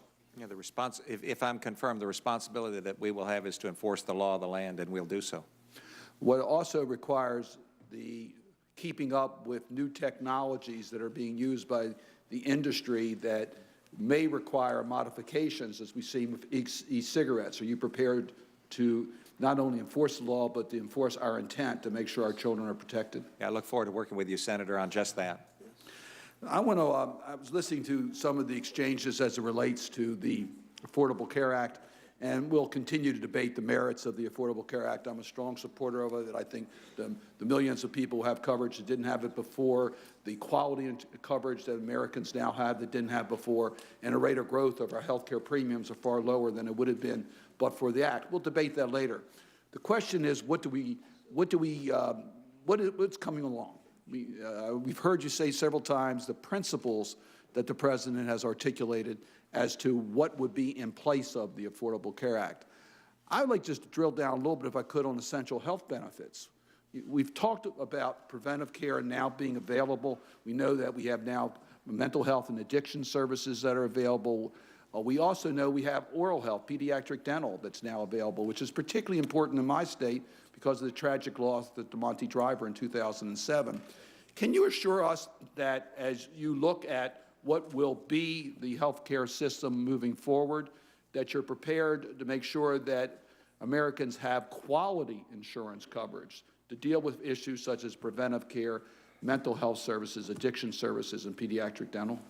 Yeah, what I can commit to you, Senator, is that we will do all that we can within the Department with the incredible knowledge and expertise that is there to define whether or not the program is actually working as intended or not, If coverage equals care, in many instances, I would suggest that folks, many individuals right now have coverage, they've got a card, but they don't have any care because they can't afford the deductible that allows them to get the care. So we're committed to making certain that the program works not just for government, not just for the insurance companies, but for the patients. And as you know, we eliminated any copays on preventive care, but we can talk about the specifics going forward. I look forward to those discussions. Thank you, Mr. Chairman. Thank you, Senator. Senator Isaacson. Thank you, Mr. Chairman. Tom, Secretary-to-be, Tom, let me ask you a few yes or no questions. You've been asked a lot of them with the intent of trying to get you to say yes that you're going to cut Medicare when you're not going to cut Medicare. You're going to try and improve it and reform it. But yes or no to these questions. Question number one. We've been hearing about the joint replacement program that Secretary Burwell launched in 2015. You and many others have raised concerns about this program saving money, that it could actually harm the quality of patient care. So in other words, wasn't this an administrative action by HHS that actually cut Medicare benefit? Potentially, yes. Second, last year HHS proposed a new way of paying for cancer drugs so as to reduce Medicare spending on these drugs. Many of us opposed this from our side of the aisle as well as the other. We were concerned it would cut cancer patients' benefits, and more often it would be a cut to the Medicare benefit to seniors. Is that correct? I believe that's correct, yes. Last one. What about all the recent changes HHS has made to cut Medicare payments to Medicare Advantage? Nearly 1/3 of all Medicare beneficiaries are on Medicare Advantage. Wouldn't these cuts also break the pledge of not cutting Medicare? I believe so. My point being, any one of us can sit at this dais and say, give me yes or no answers and demonstrate the point we want to make. But that all of us, Republican and Democrat alike, are interested in saving Social Security for our seniors, making Medicare work, and saving the taxpayers' money in the United States of America. Isn't that true? Absolutely. On one other point, any one of us can take a financial disclosure, and there's something called desperate impact, where you take two facts, one over here and one over there, to make a wrong. Any one of us could do it to disrupt or misdirect people's thoughts on somebody. It's been happening to you a lot, because people have taken things that you've disclosed and trying to extrapolate some evil that would keep you from being Secretary of HHS, when in fact it shouldn't be true. For example, if you go to Senator Wyden's annual report, he owns an interest in BlackRock Floating Rate Income Fund. The major holding of that fund is Valiant Pharmaceuticals. They're the people we jumped all over for 2,700% increases last year in pharmaceutical products. But we're not accusing the ranking member of being for raising pharmaceutical prices. But you could take that extrapolation out of that and then indict somebody and accuse them. Is that not true? I think that's correct. Yes, sir. So in the point of that, we ought to, in the end, be looking for the best person, man or woman, for the job, and not trying to trick them into agreeing to something that's wrong, but in fact letting them execute the programs that improve Medicare for the American people. Yes, sir. I thank you for your time, and I reserve the rest of my time. Point of personal privilege, Mr. Chairman. Senator Wyden. I do not trade in healthcare stocks. Okay, Senator, did you care to write? My only point to Senator Morgan is you do have mutual funds like most of us have. The mutual funds have holdings in pharmaceuticals, many of them. One of them you did, but nobody should accuse somebody of holding pharmaceutical stocks if they have a mutual fund by pulling that. Mr. Chairman, to continue on this point of personal privilege, sure. Mutual funds in particular, by independent experts, ethics experts, are considered in a completely different category than personal trading in stocks. Even past Republican ethics experts make that same point, and they have never seen anything like the congressman has engaged in. Thank you, Mr. Chairman. Senator Brown. Thank you, Mr. Chairman. Welcome, Congressman Price. Thanks, Senator. I was troubled by your response to Senator Wyden when he asked the question, will you commit, if you repeal the Affordable Care Act, will you commit that no one will lose insurance? That's 22 million Americans, almost 1 million in my state. He asked, will you commit that no one who will lose their insurance? And you ignored the question and responded that no one who lost their insurance under the Affordable Care Act, and to my knowledge, that's 2 to 4 million people, and almost all of them ended up getting reinsured. You said that no one who lost their insurance under the Affordable Care Act will basically lose it after they've been reinstated. So you pretty much ignored the 22 million, and that's the problem we all face. But I want to ask you about something else. If you're confirmed, I obviously you'll play a role in the repeal of the Affordable Care Act. I'd like to ask you yes or no questions, and they really are yes or no questions. They're not meant as a trap. Marguerite is from Lyndhurst, Ohio. She suffers from a chronic condition. She was turned down by insurance companies for 25 years before the ACA. She'll lose her insurance if the ban against discrimination based on existing conditions is weakened. My question is, if you're confirmed, will you maintain the current scope of the law and continue to vigorously enforce the law's ban against discriminating against individuals with pre-existing conditions? Yes or no? I commit to you that we will not abandon individuals with pre-existing illness or disease. Victoria, thank you. Victoria is from Buckeye Lake, Ohio. As a senior on Medicare, she relies on free preventive services provided by the ACA. Will you commit to ensuring seniors like Victoria who rely on Medicare continue to get their preventive care? No copays, no deductibles, continue to get preventive care with no out-of-pocket costs? Yes or no? Preventive care and wellness care is absolutely vital for so many members of our population. That's part of ACA. You'll commit to that. And I believe it's a part of health care and health coverage. Okay, and we did that. Okay, I don't mean to be rude. We did that under the ACA. Grace is from Westlake, Ohio. She's 24. She is diagnosed with stage 4 metastatic melanoma in 2015. She's still on her parents' health insurance, which was purchased through the ACA marketplace and benefits from the ACA's ban on annual lifetime coverage maximums. Her first 3 months of treatment cost $800,000.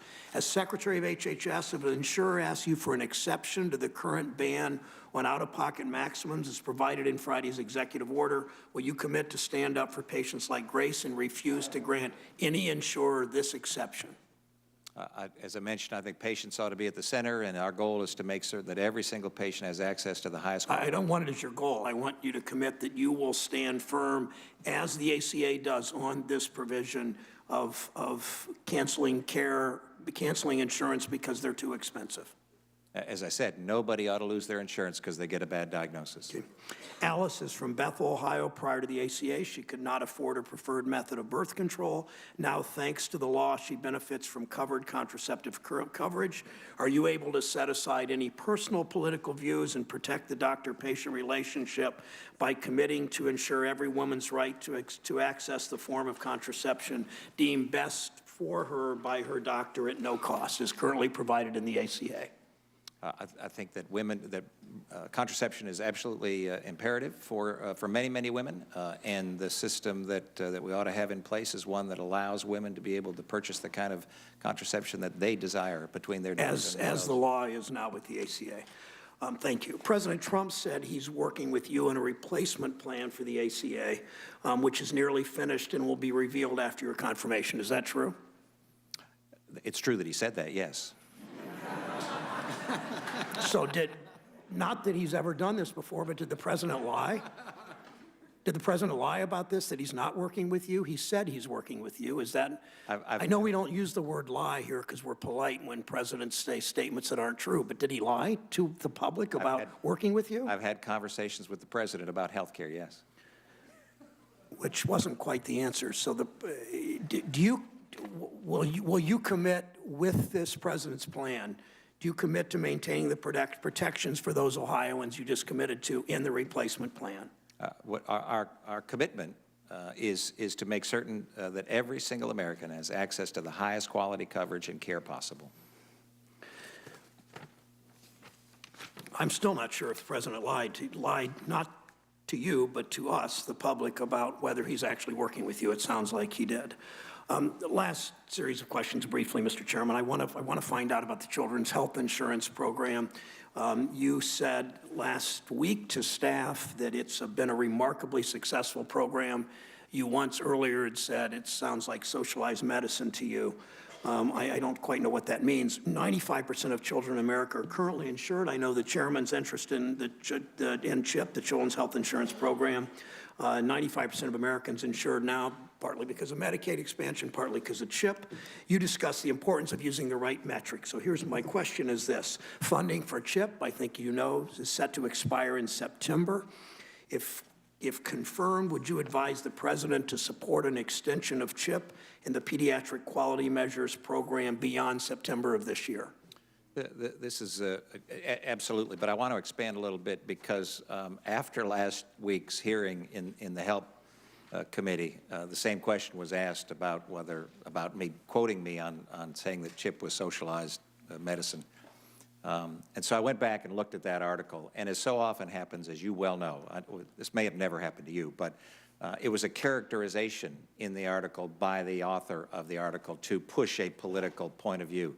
And I knew that was the case because I rarely, if ever, use that word. I talk about patients as being the focus. I don't talk about government being that's the fine. focus. I want to ask you specifically on CHIP. Are you willing, last week, MacPac submitted a report to Congress advising we extend the current CHIP program and the Quality Measures Program for 5 more years. Do you agree with this? I think the CHIP program with policymakers has to be looked at, and I believe it ought to be extended. For 5 years? Well, if we could extend it for 8, probably be better than 5. Okay. Thank you, Mr. Chairman. Well, thank you, Senator. Let's go to Senator Portman. Thank you, Mr. Chairman. I have a lot of questions, so I'm glad you're letting people go a couple minutes over because I may need that time. I'm not. We've been letting the other side go a couple minutes over. We're not going to let our side go a couple minutes over. Okay, well, I'd like that time back. First of all, Dr. Price, thank you very much for your willingness to serve. We need you. As you know, a couple of weeks ago, Congress passed a budget resolution to set up a process that gives us the possibility of replacing the Affordable Care Act with policies that work better, particularly to reduce skyrocketing health care costs that have affected my constituents in Ohio. It's not just premiums. It is deductibles and copays, and also to give people more choices in health care. I did join with 4 of my colleagues, as you know. We talked about this, introducing an amendment that would have ensured we had enough time for the next step in the process, and I believe we got assurances for that to ensure we have time to work with you, frankly. We need somebody at HHS in place who can work with us to be sure that the legislative and the administrative policies are working together and that this is done carefully. Prior to the Affordable Care Act, we had a very competitive insurance market in Ohio. Now we don't. In fact, if you look at what's happened due to the increased regulations and mandates, we have a dramatically decreased competitive market. We went from having 17 insurers offering plans last year on the exchanges to 11 now. We've got 20 counties now in Ohio, over 1/4 of our counties, that only have 1 healthcare insurance company offering plans. We used to have no counties in that situation. I know we're doing better than the rest of the country, actually, because about 1/3 of the counties only have 1 insurer. And some have only 1 insurer in the entire state. Now that we've begun this process of replacement and the President has issued this executive order, what can we do, briefly? What actions can you take through your authority as Secretary to ensure that my constituents in Ohio have access to affordable health care coverage with a healthy insurance market? Well, what you laid out is the challenge that we have all across the nation, and Ohio's doing better than other states, as you noted. But it's important to appreciate that things have gotten worse for the individual and small group market, and I believe, that it's a direct result of policies that have come from Washington, D.C., directly from the Affordable Care Act. So if we're honest with ourselves and honest with our constituents about trying to solve the challenges that they have to gain access to coverage that they want, then we ought to look at that and say, how do we fix that? And the way that you fix that is make it so that individuals have the choices, as I mentioned, one of the principles, that we allow for pooling mechanisms that provide for individuals to have opportunity to recreate and reconstitute that individual and small group market, which now doesn't exist. So. And by the way, I appreciate your response to my colleague from Ohio about protecting people who have pre-existing conditions. And one way you do that, obviously, is through those risk pools, which, again, many states had good risk pools who were working before the Affordable Care Act to help in that regard. As you know, Congress recently passed legislation authored with Senator Whitehouse called CARE, a Comprehensive Addiction and Recovery Act, and it is meant to address this opioid crisis we face, heroin, prescription drugs. We are now working to both fully fund, and the funding is there in place for this new program, and now to implement it.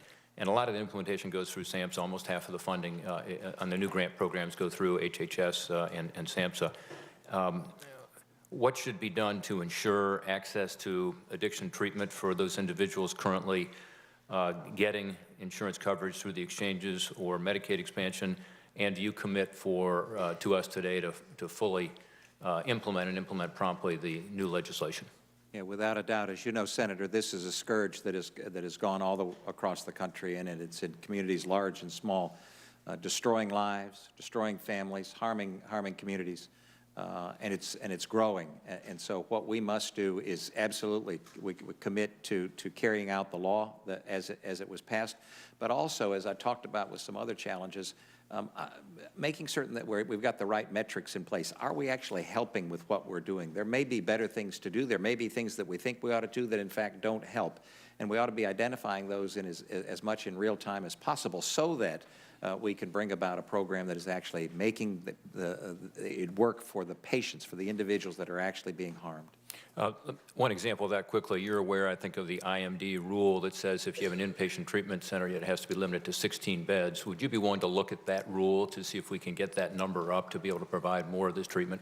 I think that's one of the rules that has to be looked at. I think the 3-day stay rule in facilities where so oftentimes many of these individuals have some mental illness as well, and the limitation on being able to keep folks on an inpatient basis when all of the healthcare professionals involved in their care say they ought to, but in fact that's not what's covered, and therefore they're put back out on the street, and the challenge, we just get in this revolving door. Final question, and maybe if you could respond to this in writing, because my time is expiring based on the allocation here.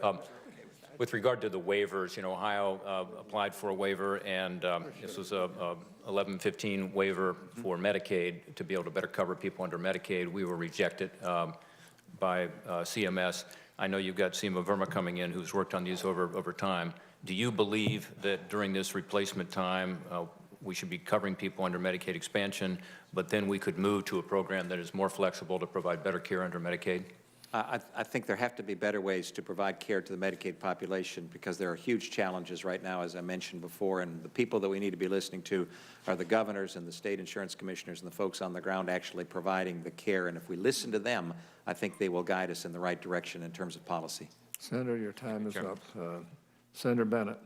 Thank you, Mr. Chairman. I want to thank my colleague from Ohio for his graciousness in not going too over. Congressman Price, you said a couple of times, I may have misquoted you a little, I hope not, but that the goal here is access to the highest quality coverage and the highest quality health care for all Americans. Is that roughly where you'd like to head? And I think that is a worthy goal. Yeah. And just piggybacking on what Senator Portman was asking you about, I am worried today, whether it's the Affordable Care Act or not the Affordable Care Act, whether it's the insurance market, that people, especially in rural parts of this country, in rural parts of my state, are not getting the access they need to high-quality health care, are not getting the access they need to high-quality choices in terms of insurance. I worry a little bit about, and I think it's incumbent on all of us, whether we are trying to repeal the Affordable Health Care or we're trying to fix the Affordable Health Care, I think it is incumbent on all of us not to make matters worse for rural America in doing what we're doing. And I know you share that goal. Absolutely. And you talked about pooling as one thing. I wanted to talk a little bit or ask you a little bit about your projected quality of insurance in these markets, because one answer that I've heard from folks, including yourself, over the weeks has been making sure that people have the opportunity to buy coverage for catastrophic care.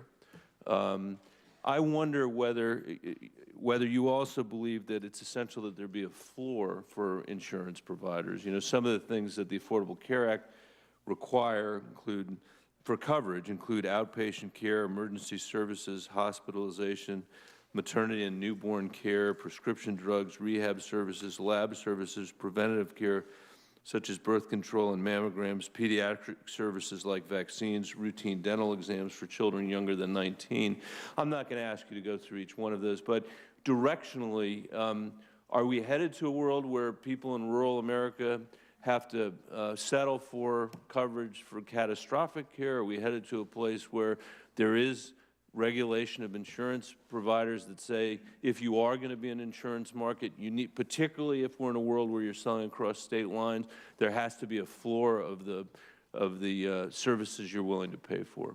I think there has to be absolutely credible coverage, and I think that it's important that the coverage, that individuals ought to be able to purchase this coverage that they want.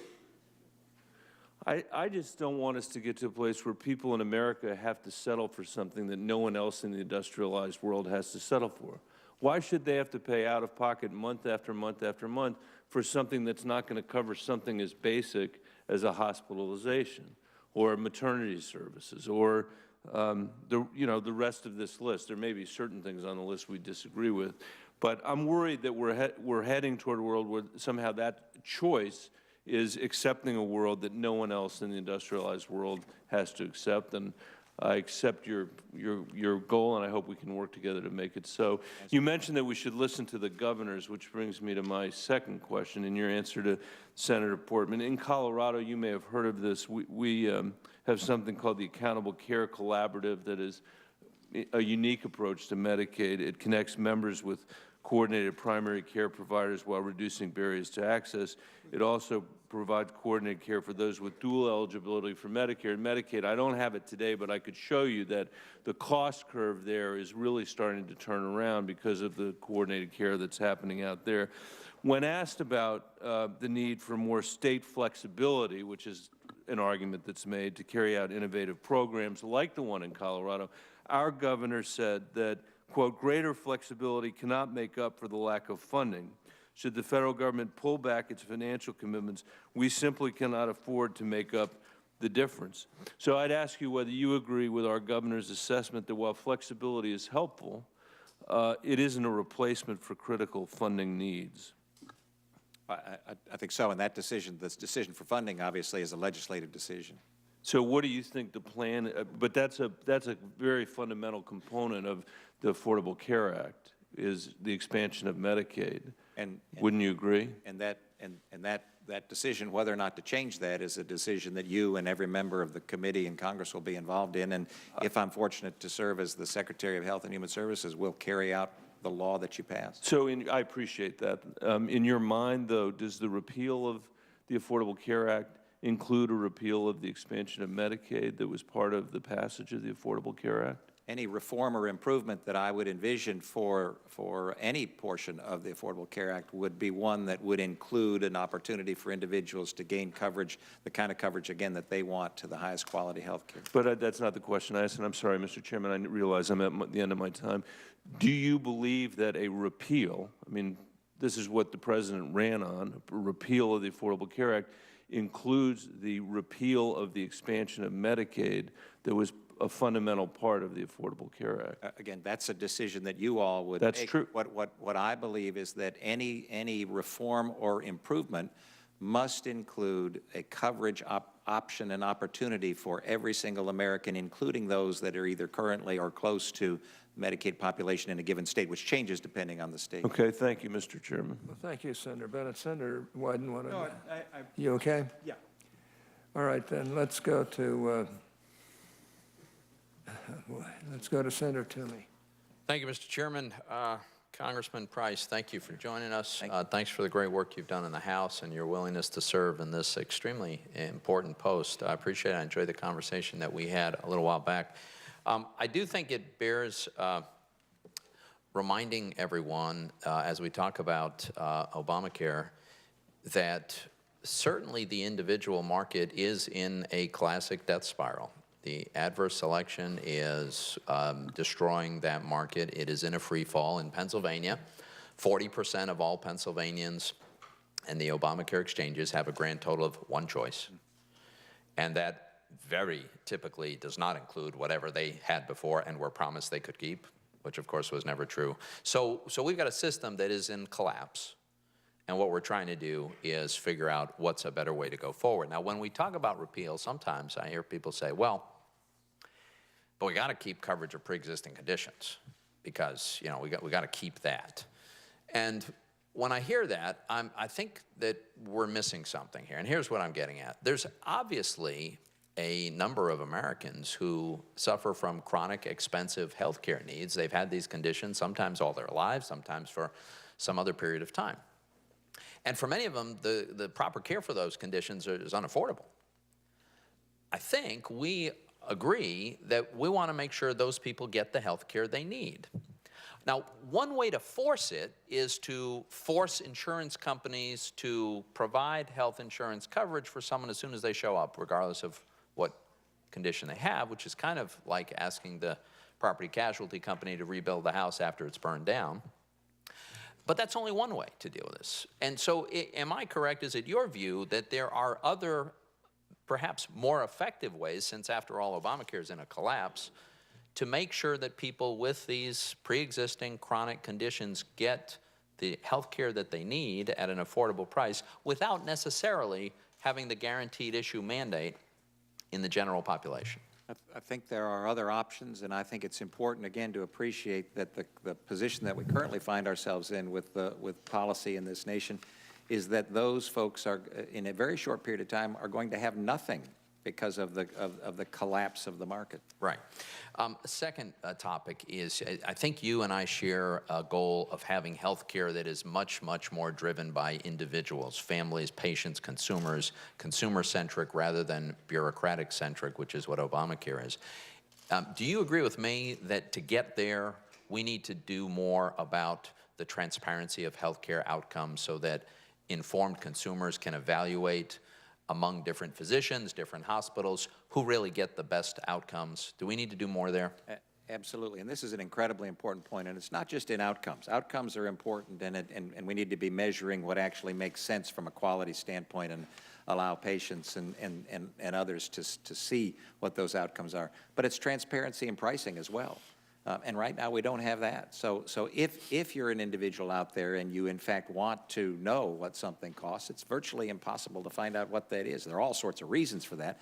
But if we're honest with ourselves as policymakers and we want to make the system patient-friendly, not insurance-friendly or government-friendly, but patient-friendly, then we would make that a priority. And if I'm confirmed, I hope to do so.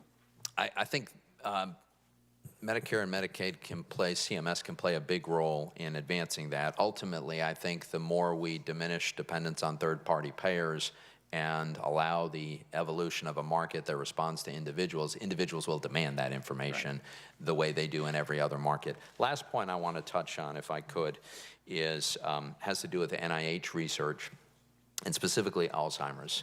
It is my view that we ought to think of Alzheimer's as a disease in a category of its own. And I say that because there is no disease like it that we know of that afflicts Americans today. There are 5.2 million Americans with the disease right now. It's 100% fatal. It's the 6th leading cause of death. There's no cure. There's no treatment. There's nothing.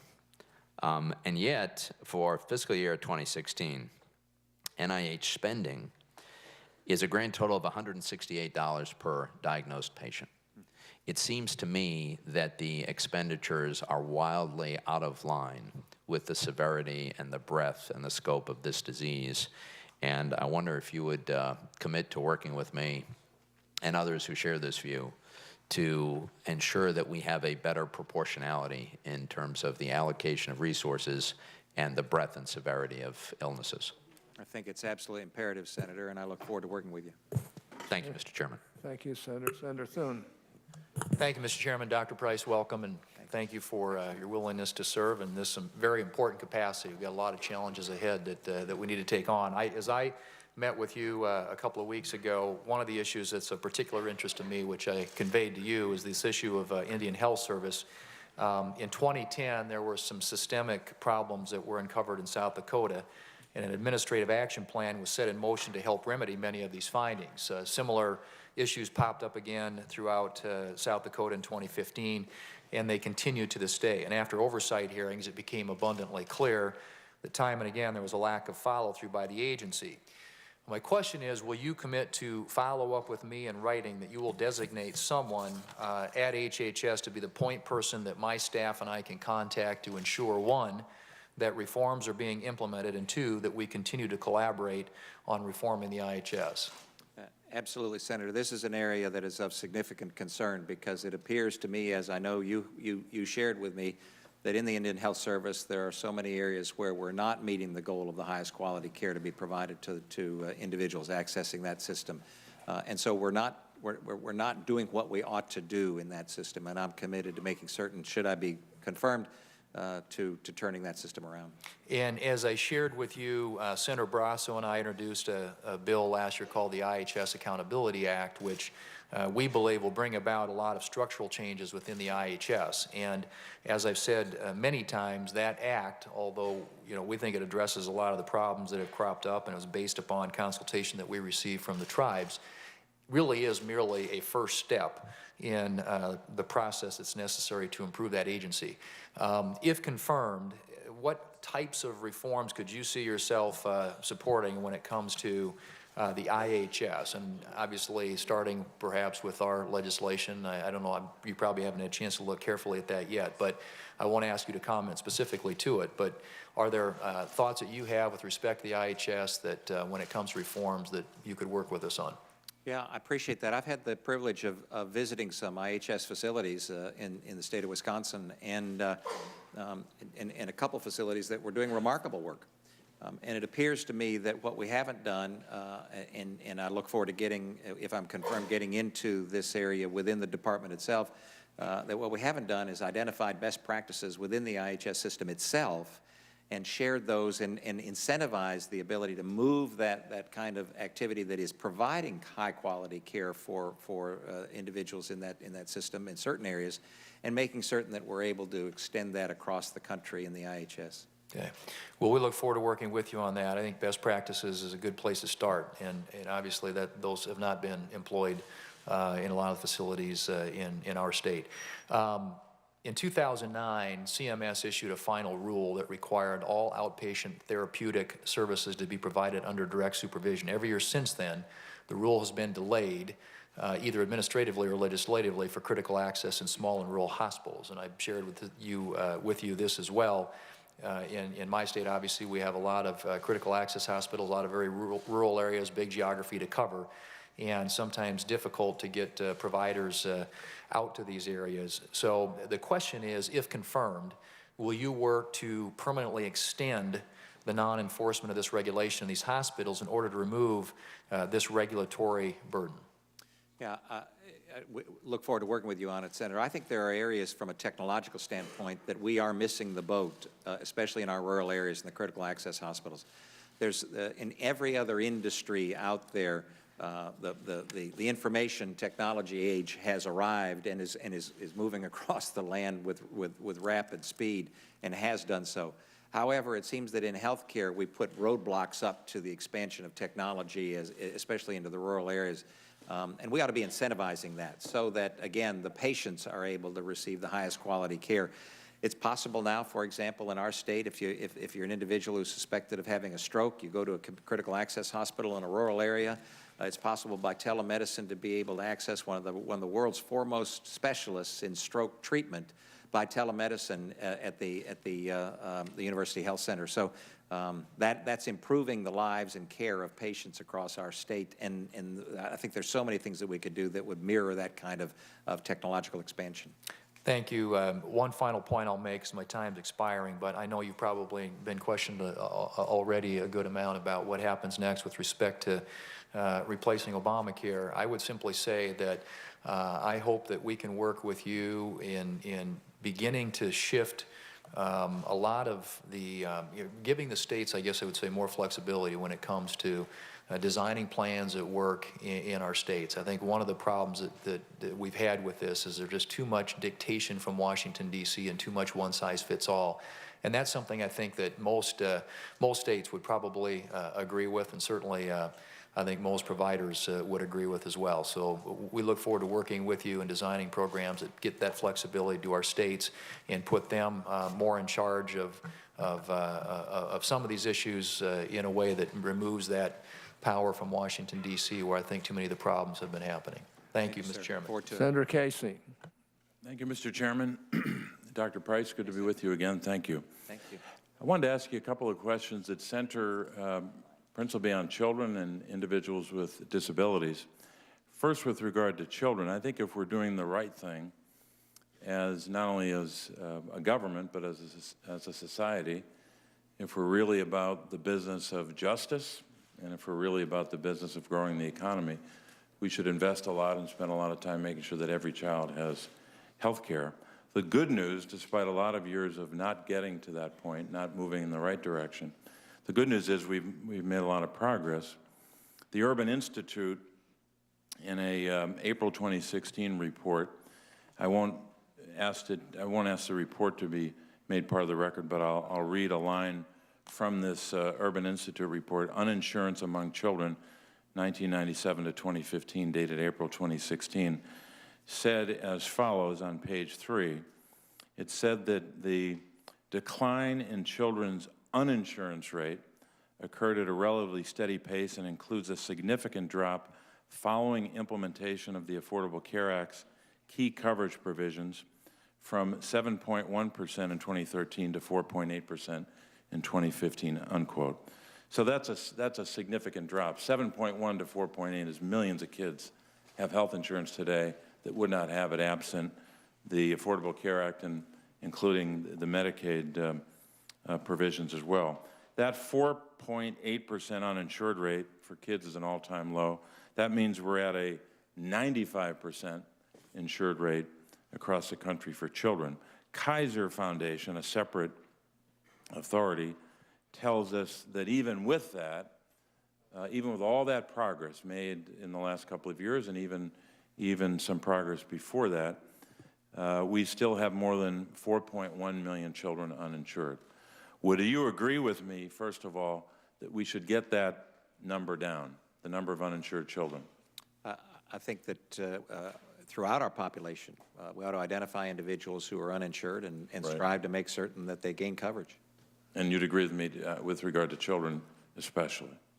Well, everybody in the population, but children are precious and are our future. Great. And just with regard to children, now that we have that number, we know the number that we've arrived at, we know the percentage, will you commit, if you're successful in your confirmation, to maintain or to even reduce that uninsured number even further? In other words, that you will be able to commit to us today that the number of uninsured children will not increase under your, during your time as Secretary, were you to be confirmed, and the percentage of uninsured would not increase while you're Secretary. Our goal is to decrease the number of uninsured individuals in the population age under 18 and over 18.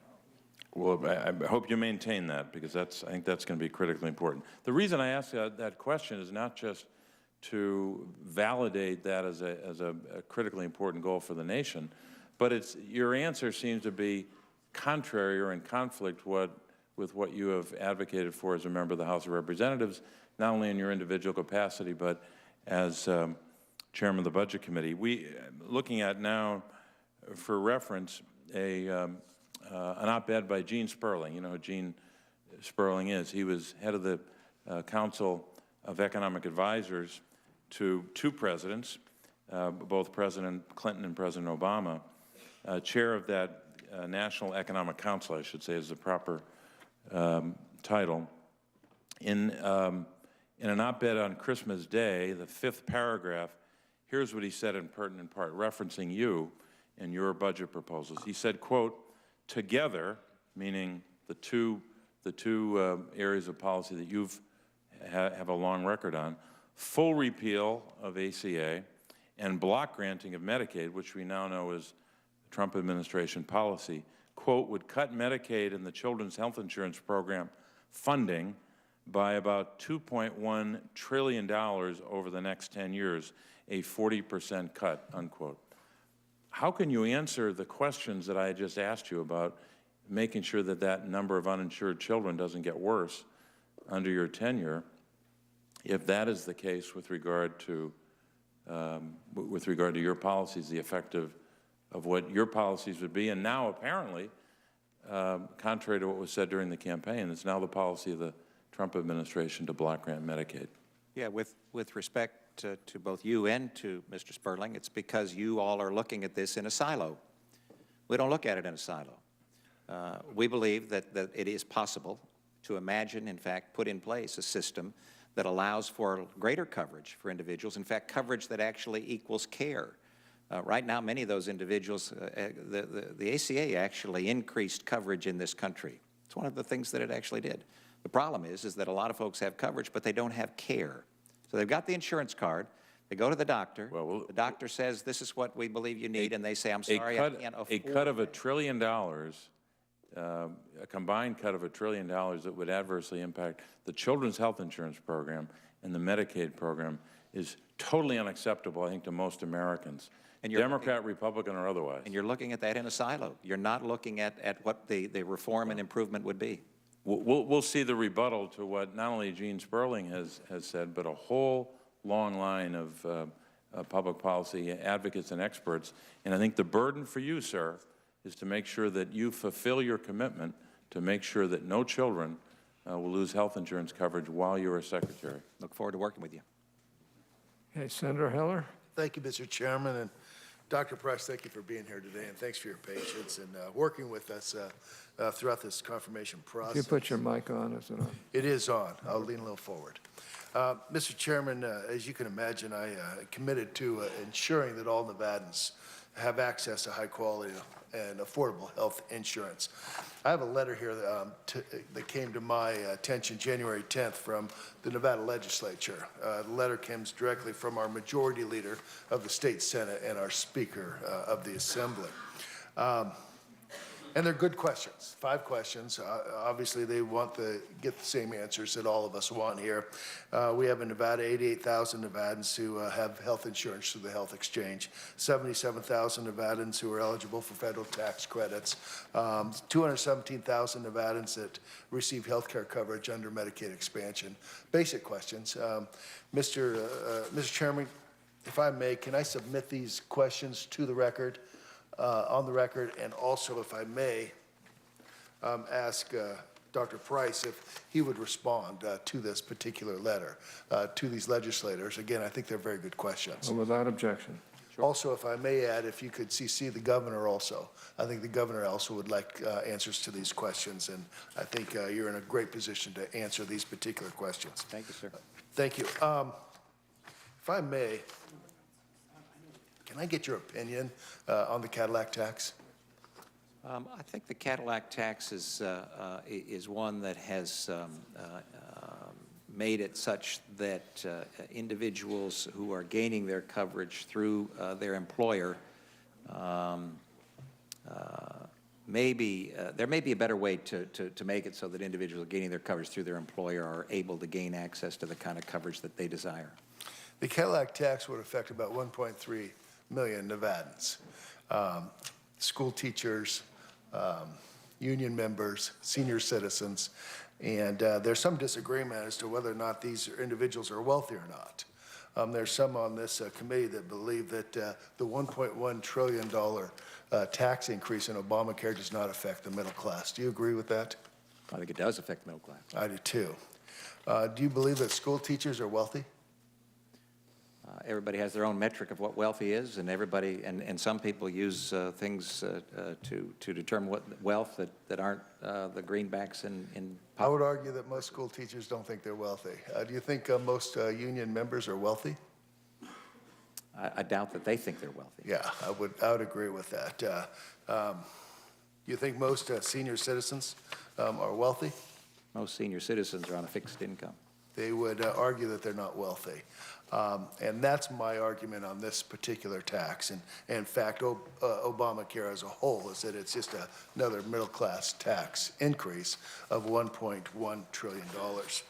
I guess my request and question for you is that if I can get your commitment to work with this committee, and work with myself, and the Treasury Secretary to repeal the Cadillac tax.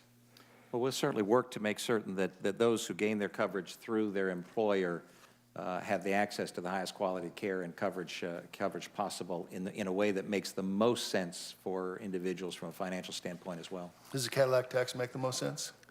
As I mentioned, I think there are other options that may work better. And do you believe it is an increase, health insurance increase to middle-class America? I do. Okay. I want to go to Medicaid expansion for just a minute. Nevada was one of the 36 states that chose to expand eligibility for Medicaid.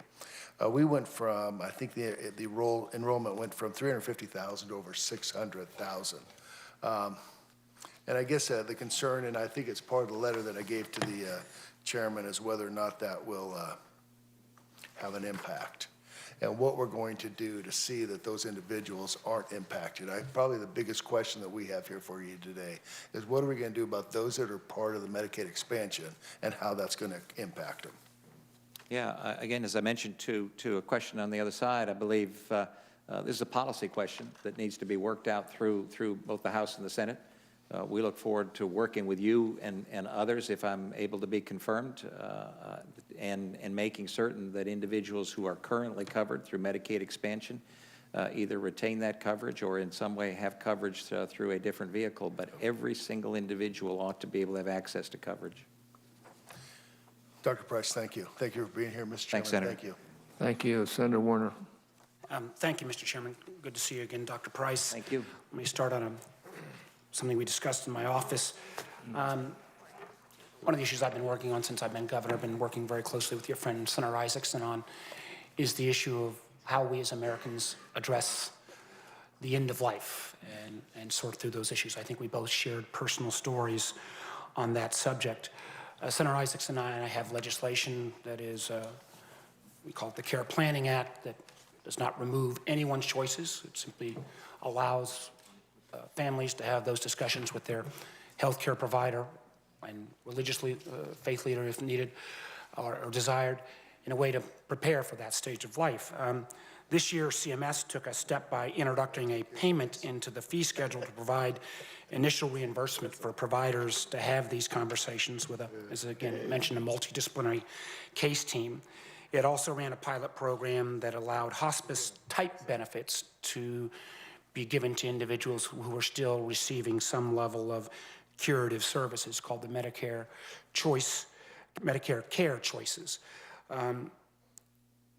I believe it's very important that we don't go backwards on these issues, and as I think we talked about, we may be the only industrial nation in the world that hasn't had this kind of adult conversation about this part of life. Again, not about limiting anyone's choices, but would you, if you're confirmed, would you continue to work with Senator Isaacson and I and others who on this very important issue? I look forward to doing so. And not be part of any effort to kind of roll back those efforts that CMS have already taken. I think it's important to look at the broad array of issues here, and one of the issues is liability, and I can't remember whether we discussed that in your office, but the whole issue of liability surrounding these conversations is real.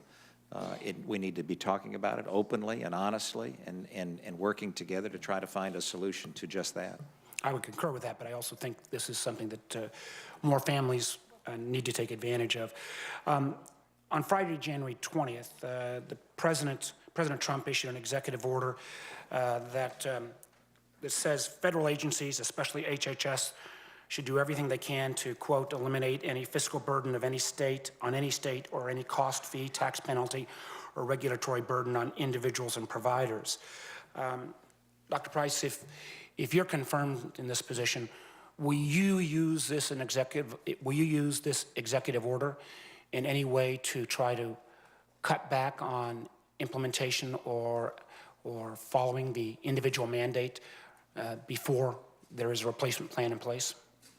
Well, I think that if I'm confirmed, then I'm humble enough to appreciate and understand that I don't have all the answers, and that the people at the department have incredible knowledge and an expertise, and that my first action within the department itself as it relates to this is to gain that insight, gain that information, so that whatever decisions we can make with you and with governors and others can be the most informed and intelligent decision possible. I'm not sure you answered my question. What I would not want to see happen as we take around, I understand your concerns with the Cadillac tax. I know there are concerns about, you and others have raised about the individual mandate. There's some that are concerned about the income tax surcharges. It's just remarkable to me, and this is one of the reasons why I think so many of us are anxious to see your replacement plan, that the president has said he wants insurance for everybody. He wants to keep the prohibitions on pre-existing condition. He wants to keep people on their policies till 26. And it seems like there's at the same time a rush to eliminate all the things that pay for the ability to have, for Americans to have those kind of services. And I would just want your assurance that you wouldn't use this executive order prior to a legal replacement to eliminate the individual mandate, which I would believe helps actually shore up the cost coverage and the shifting of costs that are required in an insurance system. Yeah, no, a replacement, a reform, an improvement of the program, I believe is imperative to be instituted simultaneously or at a time in But you will not use this executive order as a reason to, in effect, bypass the law prior to a replacement in place. Our commitment is to carry out the law of the land. I want to, in these last couple of minutes, go on. I know you've been, in the past, a strong critic of the Center for Medicare and Medicaid Innovation, CMMI. I believe in your testimony last week you saw great promise in it. To me, if we're going to move towards a system that emphasizes quality of care rather than simply quantity of care, we've got to have this kind of experimentation. There was one such program, the Diabetes Prevention Program, that last year CMS certified that it saved money on a per beneficiary basis. And I know my time's running out, so let me just ask these questions. I think they can probably be answered yes or no. Do you support CMMI delivery system reform demonstrations that have the potential to reduce spending without harming the quality of care? The second clause is the most important one. I support making certain that we deliver money, that we deliver care in a cost-effective manner, but we absolutely must not do things that harms the quality of care being provided to patients. But if part of that quality of care, and I'd agree with you, would mean bundled and episodic payment models that actually move us towards quality over volume, would you support those efforts? For certain patient populations, bundled payments make a lot of sense. And if these experiments are successful, would you allow the expansion of these across the whole system? I think that what we ought to do is allow for all sorts of innovation, not just in this area. There are things I'm certain that haven't been thought up yet that would actually improve quality and delivery of health care in our country, and we ought to be incentivizing that kind of innovation. Well, I would simply say, Mr. Chairman, that CMMI seems to be one of the areas where I'd like to have seen more, but I think it's a model and a tool we ought to not discard. Thank you. Well, thank you, Senator. Senator Scott. Thank you, Mr. Chairman. Dr. Price, good to see you again. South Carolina launched the nation's first statewide Pay for Success project with nurse-family partnership with the use of Medicaid funds. 20% of the babies born in South Carolina are born to first-time low-income mothers. We also have a much higher than average infant mortality rate. Nurse-family partnership is an evidence-based and has already shown real results, both in the health of the mother and the babies, but also in other aspects of the mother's life, such as high school graduation rates for teen moms and unemployment rates. What are your thoughts on incorporating a pay-for-success model to achieve success metrics? Well, it sounds like a great program that actually has the right metric, and that is the quality of care and the improvement of lives. As you state, if it's having that kind of success, it probably ought to be put out there again as a best practice for other states to look at and try to model. Yes, sir. Thank you. I believe you were the director of the orthopedic clinic at Grady Memorial Hospital in Atlanta. I was. You just mentioned something that I think is very important. I believe Grady Hospital had the highest level of uninsured Georgians. You talked about having coverage, but really not access. Can you elaborate on how your experience at Grady may help inform you and direct you as it relates to the uninsured population? Well, it was an incredible privilege to work at Grady for the number of years that I did, and we saw patients from all walks of life and many, many uninsured individuals, and they come with the same kinds of concerns, the same kinds of challenges that every other individual has, and one of the they have an additional concern, and that is somebody going to be caring for me? Is somebody going to be able to help me? And that's why it was so incredibly fulfilling to be able to have the privilege of working at Grady and assisting people at a time when they were not only challenged from a healthcare standpoint, but challenged from a concern about whether or not people were going to be there to help them. Yes, sir. I know that you're aware of the Title I of the Every Student Succeeds Act. It allows for the population of Head Start to have access to resources. It seems to me that would be imperative for the Secretary of HHS and the Secretary of Education to look at ways to synergize your efforts to helping the underprivileged student and underprivileged child. Can I get your commitment that you'll look for ways to work with the Secretary of Education where it makes sense to help serve those students? You know, we have Head Start under you and other programs under ESA. It'd be wonderful for us to take the taxpayer in one hand, the child on the other hand and look for ways to make sure that they both win. Yeah, you've identified an area that is a pet peeve of many of ours, and that is that we don't seem to collaborate across jurisdictional lines, not just in Congress, but certainly in the administrative side. And so I look forward to doing just that, and having as a metric how are the kids doing? Yes. Are they actually getting the kind of service and education that they need? Are they improving? Are we just being custodians? Are we just parking kids in a spot, or are we actually assisting in improving their lives and able to demonstrate that? And if we're not asking the right questions, if we're not looking at the right metrics, then we won't get the right answer that allows us to either expand what's actually working or to modify it and move it in a better direction. Thank you. I think that's one of the more important parts of your opportunity in this position is looking at those kids.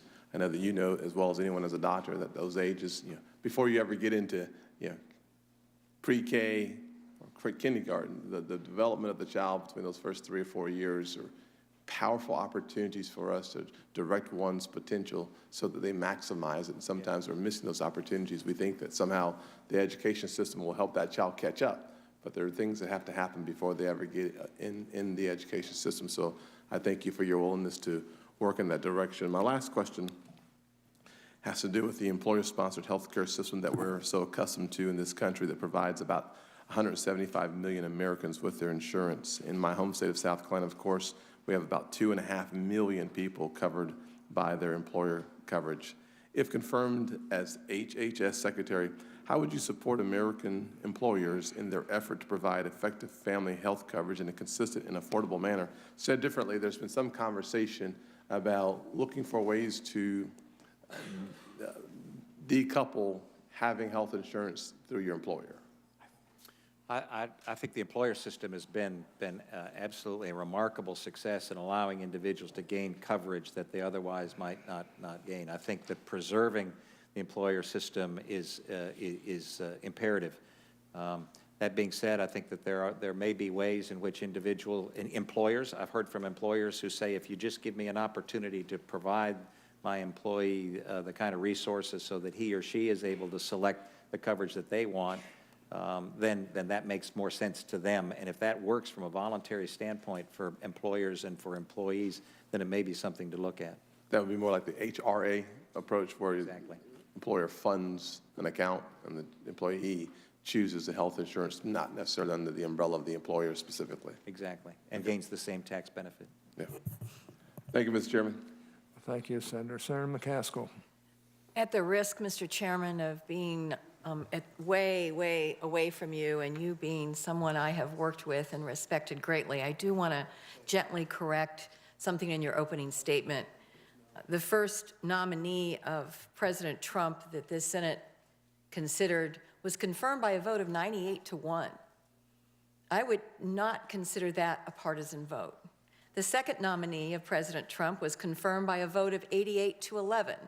Once again, I would not consider that a partisan vote. So I really do think we are all trying to look at each nominee individually, and I have had a chance to review Congressman Price's questioning of Secretary Sebelius, and I can assure you, Mr. Chairman, it was no beanbag. It was tough stuff. So I think all of this looks different depending on where we're sitting, and I wanted to make that point. And as to passing Obamacare without one Democratic vote, we're about to repeal Obamacare without one Democratic vote. This will be a partisan exercise under reconciliation. It will not be a bipartisan effort. And what we have after the repeal is Trump care. Whatever is left after the dust settles is Trump care. Now, I know the president likes to pay close attention to what he puts his name on. And I have a feeling, Congressman, that even though you keep saying today that Congress will decide, you're not really believing, are you, that your new boss is going to not weigh in on what he wants Congress to pass? We're not going to have a plan from him? Well, I think we look forward to working with you and other members And my of the question House is, are we going to have a plan from the president? Will he have a plan if I have the privilege to be confirmed, I look forward to working with the President and bringing a plan to you. Great. So the plan will come from President Trump, and you will have the most important role in shaping that plan as his Secretary of Health and Human Services, correct? I hope I have input. Yes, ma'am. Yes. Okay. So whatever Trump Care ends up being, you will have a role in it. And I think it's really important to get that on the record. Now, when we repeal Obamacare, we're going to do a tax cut. Does anybody in America who makes less than $200,000, are any of them going to benefit from that tax cut? It's a hypothetical, and you all are the ones. No, it's not a hypothetical. When we repeal Obamacare, there are taxes in Obamacare. And when it is repealed, there's no question the taxes are going to be repealed. I promise you, the taxes are going to be repealed.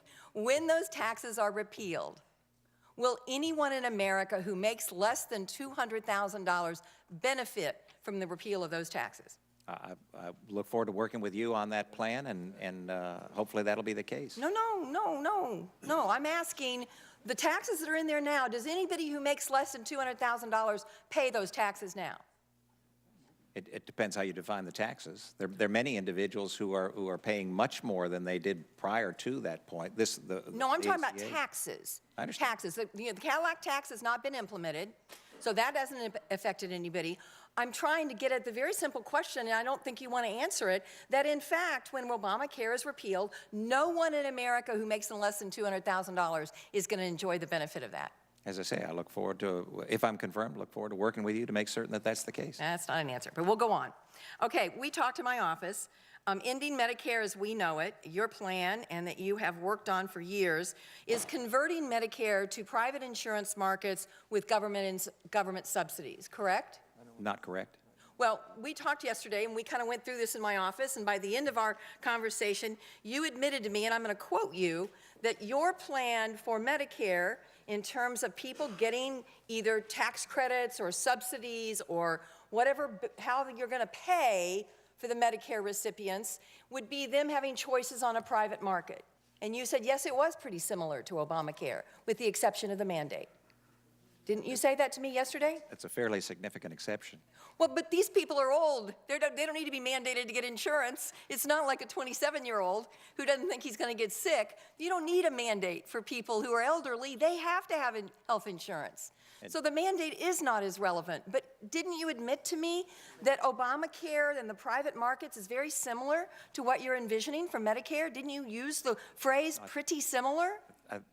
There are some similarities. I think what I said, though, was that the mandate was significant. Well, the mandate's significant, I get in Obamacare, but we don't need a mandate for seniors. Would you agree with that? That you don't have to tell seniors they need health insurance? What I hope is that we don't need a mandate for anybody so that they're able to purchase the kind of coverage that they want, not that the government forces them to buy. Okay. Finally, you want to block grant Medicaid for state flexibility and efficiency, correct? I believe that Medicaid is a system that is now not responding necessarily to the needs of the recipients, and consequently, it's incumbent upon all of us as policymakers to look for a better way to solve that challenge. Are you in favor of block granting Medicaid? I'm in favor of a system that is more responsive to patients in the Medicaid system. Are you in favor of block granting Medicaid? It's a really simple question, Congressman. I mean, you're at your confirmation hearing for the most powerful job in health care in the country. I don't know why you won't be willing to answer whether or not you're in favor of block granting Medicaid. That's not complicated. I'm in favor of making certain that Medicaid is a system that responds to patients, not to government. Okay. I don't understand why you won't answer that. And I don't have time. I know I'm over. I will probably, I don't know if we're going to get another round, Mr. Chairman. Should I ask my last question, or are we going to get another chance? 5 or 6 rounds. I'm going to allow additional questions. Okay. I hope that not everybody will take the opportunity. Okay. I will disappoint you. I'm sorry, but not many. I would not call I it a just have really second one round, more. however. Okay. Okay, let me just, on that point, say that Obamacare raised taxes on millions of American families across income levels. The Nonpartisan Joint Committee on Taxation in May 2010 analysis identified significant widespread tax increases on taxpayers earning under $200,000 contained in the ACA. And then, for example, for 2017, 13.8 million taxpayers with incomes below $200,000 will be hit with more than $3.7 billion, with a B, in Obamacare tax hikes from an increase in the income floor for the medical expense deductions. Obamacare has led to middle-class tax hikes without question. It's led to fewer insurance options, higher deductibles, and higher premiums. So I think those are facts that can't be denied. I'll look forward to looking at those facts, because somewhere in this mix, we've got alternative facts. Well, and just on that. I think these are right, I can tell you that. Well, I think mine are right. Mr. Chairman, just point of privilege to Yes, sir. respond. Yes, sir. On this point, no alternative facts. The Republicans in last year's reconciliation bill cut taxes for one group of people. They cut taxes for the most fortunate in the country. That's a matter of public record. It's not an alternative factor or universe. People making $200,000 and up got their taxes cut. That was in the reconciliation bill of Republicans last year. Well, let's see who's next here. I don't agree with that, but we'll see who's next. Senator Grassley. Cassidy. Oh, Cassidy? Oh, I didn't see you. Senator Cassidy. Then Senator Grassley. Thank you, Mr. Chairman. Dr. Price, how are you, ma'am? I'm well, Senator. Let's talk a little about Medicaid, because we're getting this kind of rosy scenario of Obamacare and of the Republican attempt to replace it. It would just seem a little bit kind of odd. First, I want to note for the record that President Trump has said in various ways that he doesn't want people to lose coverage. He actually would like to cover as many people as under Obamacare, wishes to take care of those with pre-existing conditions, and to do it without mandates and to lower cost. Those will be your marching orders. Fair statement? Absolutely. Now let's go to, you and I, we talked at a previous meeting. We've both worked in public hospitals for the uninsured and for the poorly insured, folks like Medicaid. Now, let's just talk a little bit about Medicaid. Why would we see patients on Medicaid at a hospital for the uninsured? If they wanted to see an orthopedist in private practice, does Medicaid pay a provider well enough to cover cost of seeing an orthopedic patient? Oftentimes it does not, and in fact, as you well know, and as mentioned before, 1 out of 3 physicians who ought to be able to see Medicaid patients in this nation do not take any Medicaid patients, and there's a reason for that, whether it's reimbursement or whether it's hassle factor, or whether it's regulations or the like. But that's a system that isn't working for those patients, and we ought to be honest about that and look at that and answer the question why and then address that. I'll note that when the House version of the ACA passed, Robert Pear in the New York Times wrote an article about a Michigan physician, an oncologist, who had so many Medicaid patients from Michigan Medicaid that she was going bankrupt. And she had to discharge patients from her practice. Now, the ranking member said we can't have alternative facts. I agree with that. We also know that New England Journal of Medicine article speaking about Medicaid expansion in Oregon, about how when they expanded Medicaid in Oregon, outcomes did not improve. So I suppose that kind of informs you as you say, we need to make Medicaid something that works better for patients. Absolutely, and we need to look at the right metrics.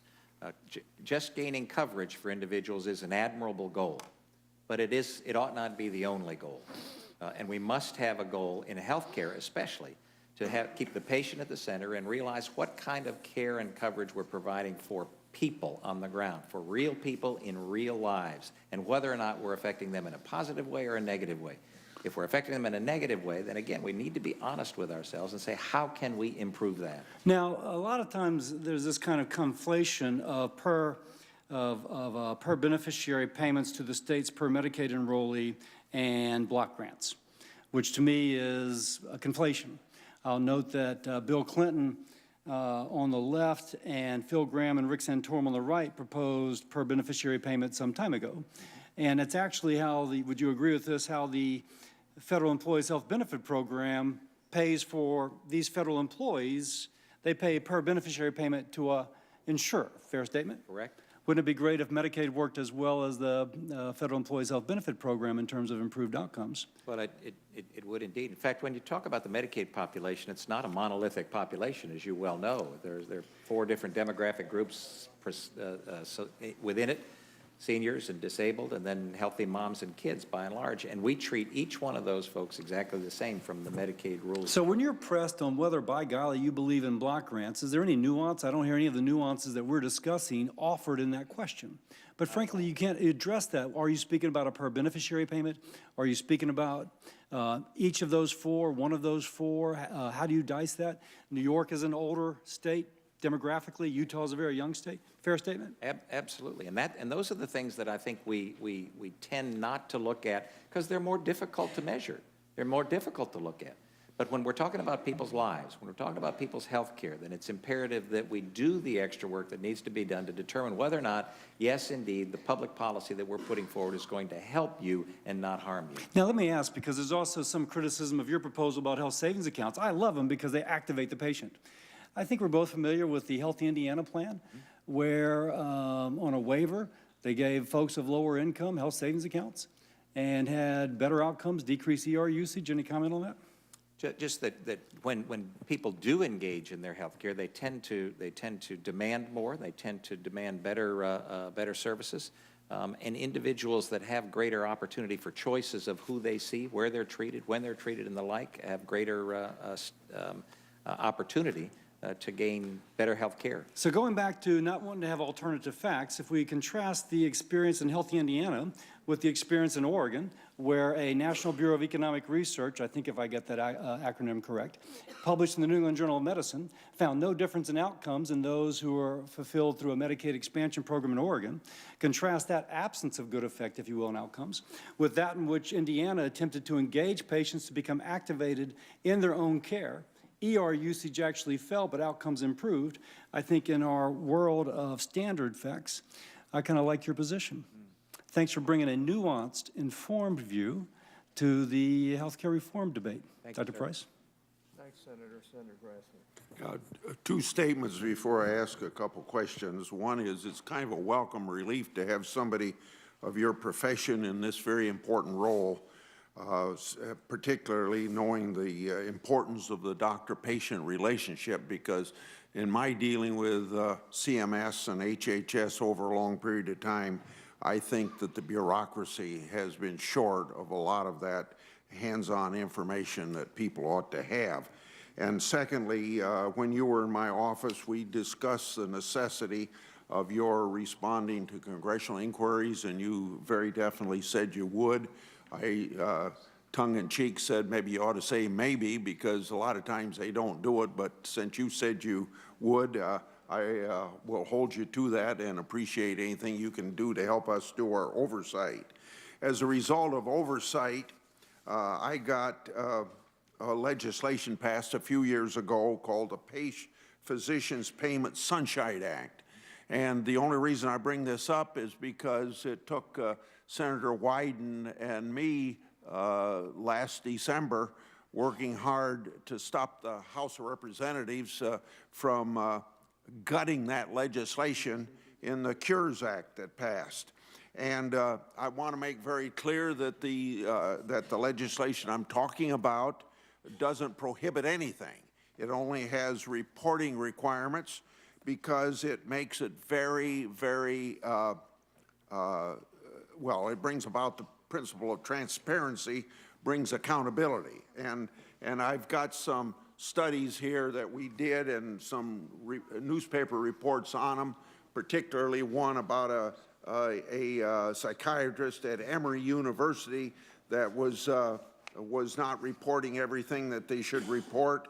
And even the president of the Emory University came to my office and said, thank you for making us aware of this stuff. I want to put those in the record. But since you're administering this legislation, and since Senator Blumenthal and I will think about expanding this legislation to include nurse practitioners and physicians as assistants, I hope that I could get your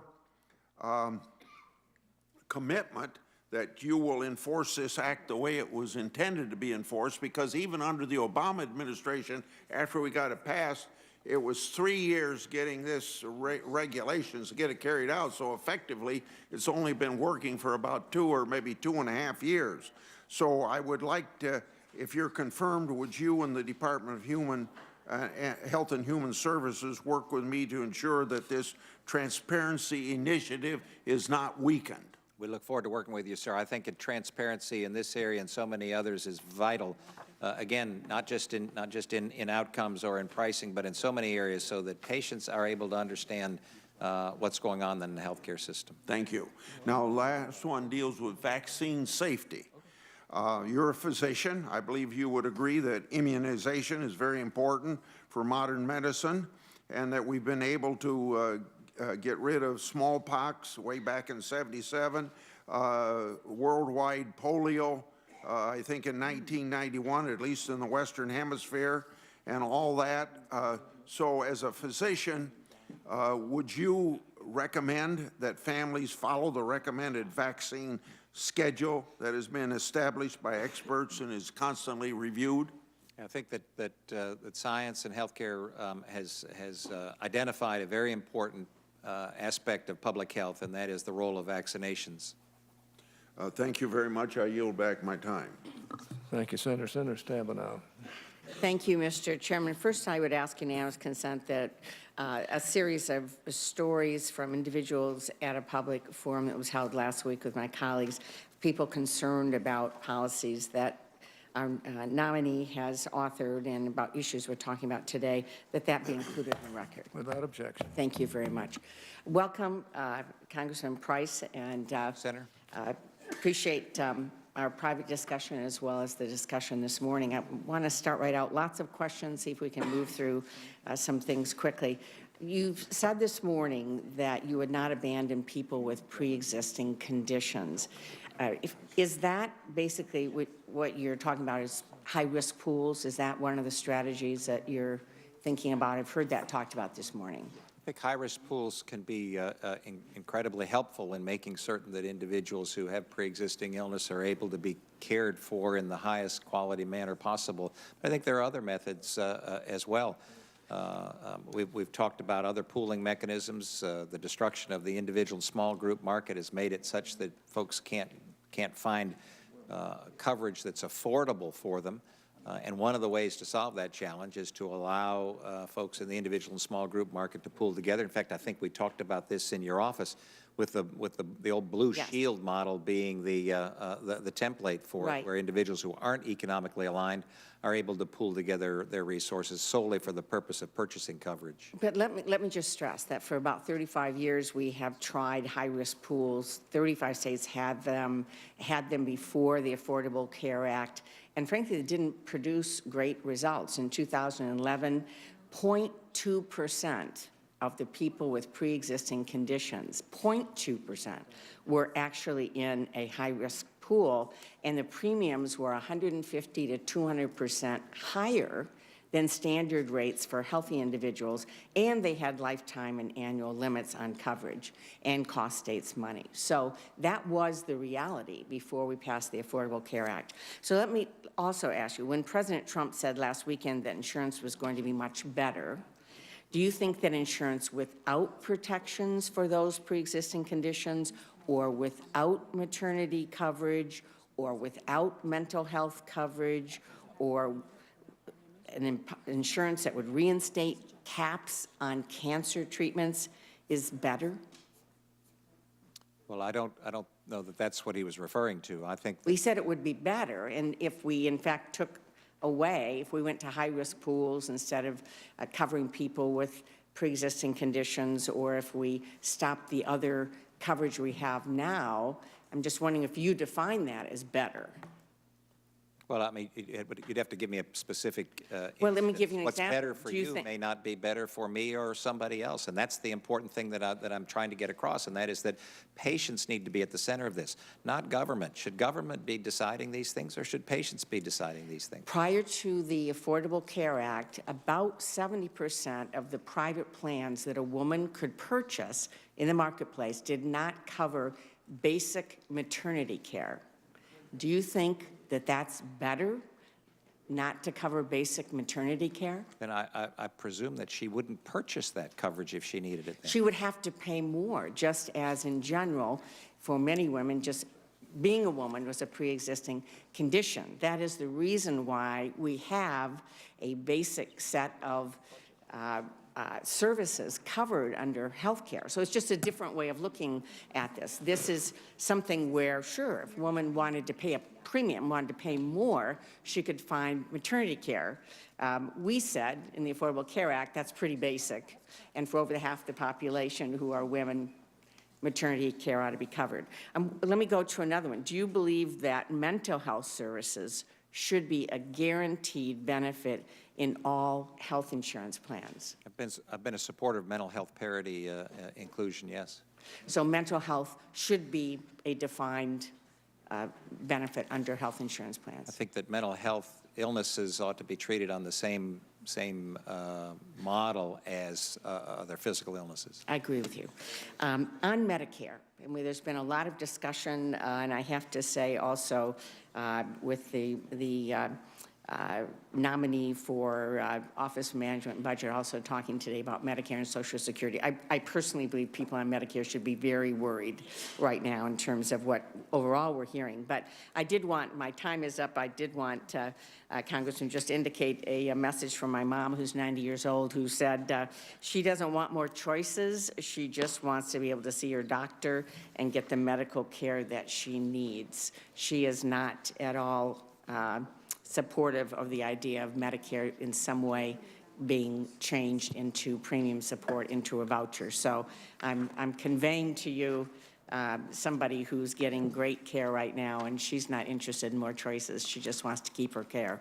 Well, Thank if you, I may, Mr. Chairman. If I may, Mr. Chairman, I would just convey to the Medicare population in this nation that they don't have reason to be concerned. We look forward to assisting them in gaining the care and coverage that they need. Thank you. Thank you. Senator Cantwell. Thank you, Mr. Chairman.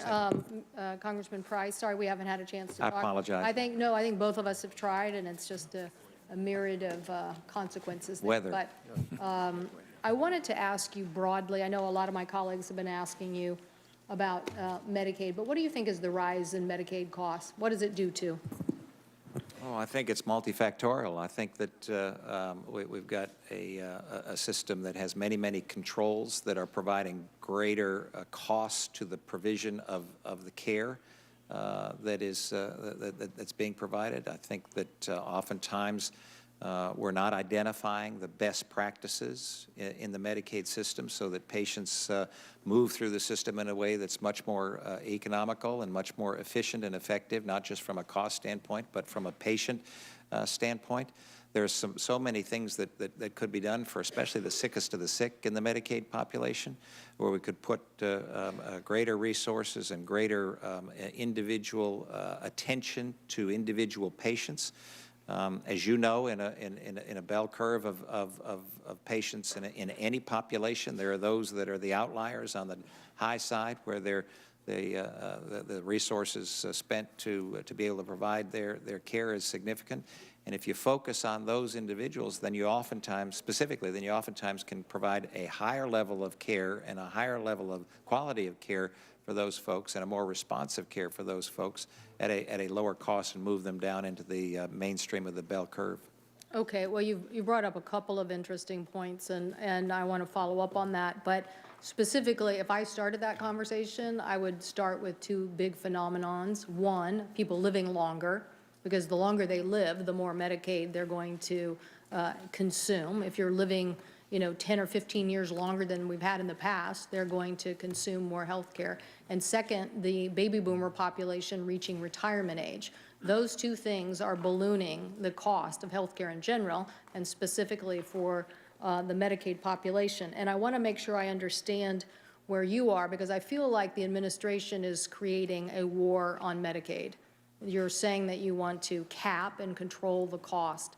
And what we've already established in the Affordable Care Act are those things that are best practice incentives and ways to give the Medicaid population leverage in getting affordable health care. So I want to understand if you are for these things. For example, we provided resources in the Affordable Care Act to rebalance off of, for Medicaid patients, off of nursing home care on to community-based care. Why? Because it's more affordable. So do you support that rebalancing effort? Well, I would respectfully, Senator, take issue with your description of a war on Medicaid.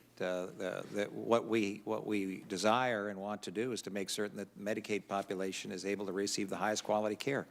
I've cared for thousands of Medicaid patients. The last thing that we want is to decrease the quality of care that they have access to, and clearly the system isn't working right now. Well, so moving toward home-based care is something that is if it's right for the patient, it's a wonderful thing to be able to do, and we ought to incentivize that. Well, There's so many things we could do in Medicaid that would provide greater quality of care that we don't incentivize right now. We did incentivize it in the Affordable Care Act, and your state and about 20 other states actually did it. They took the money from the Affordable Care Act. In fact, Georgia received $57 million in transition to make sure Medicaid beneficiaries got care in community-based care, and it's been able to shift 10% of their long-term cost basically to that community-based care. So huge savings, it's working. So are you for repealing that part of the Affordable Care Act?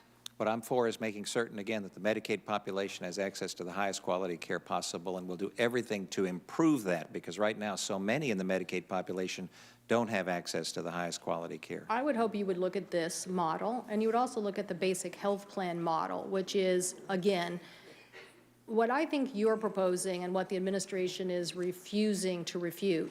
When the president said, I'm going to protect these things, and my colleague Senator Sanders brought this up and said, are you going to protect this? And then the White House Chief of Staff is now saying, no, no, no, we are going to basically cap Medicaid spending.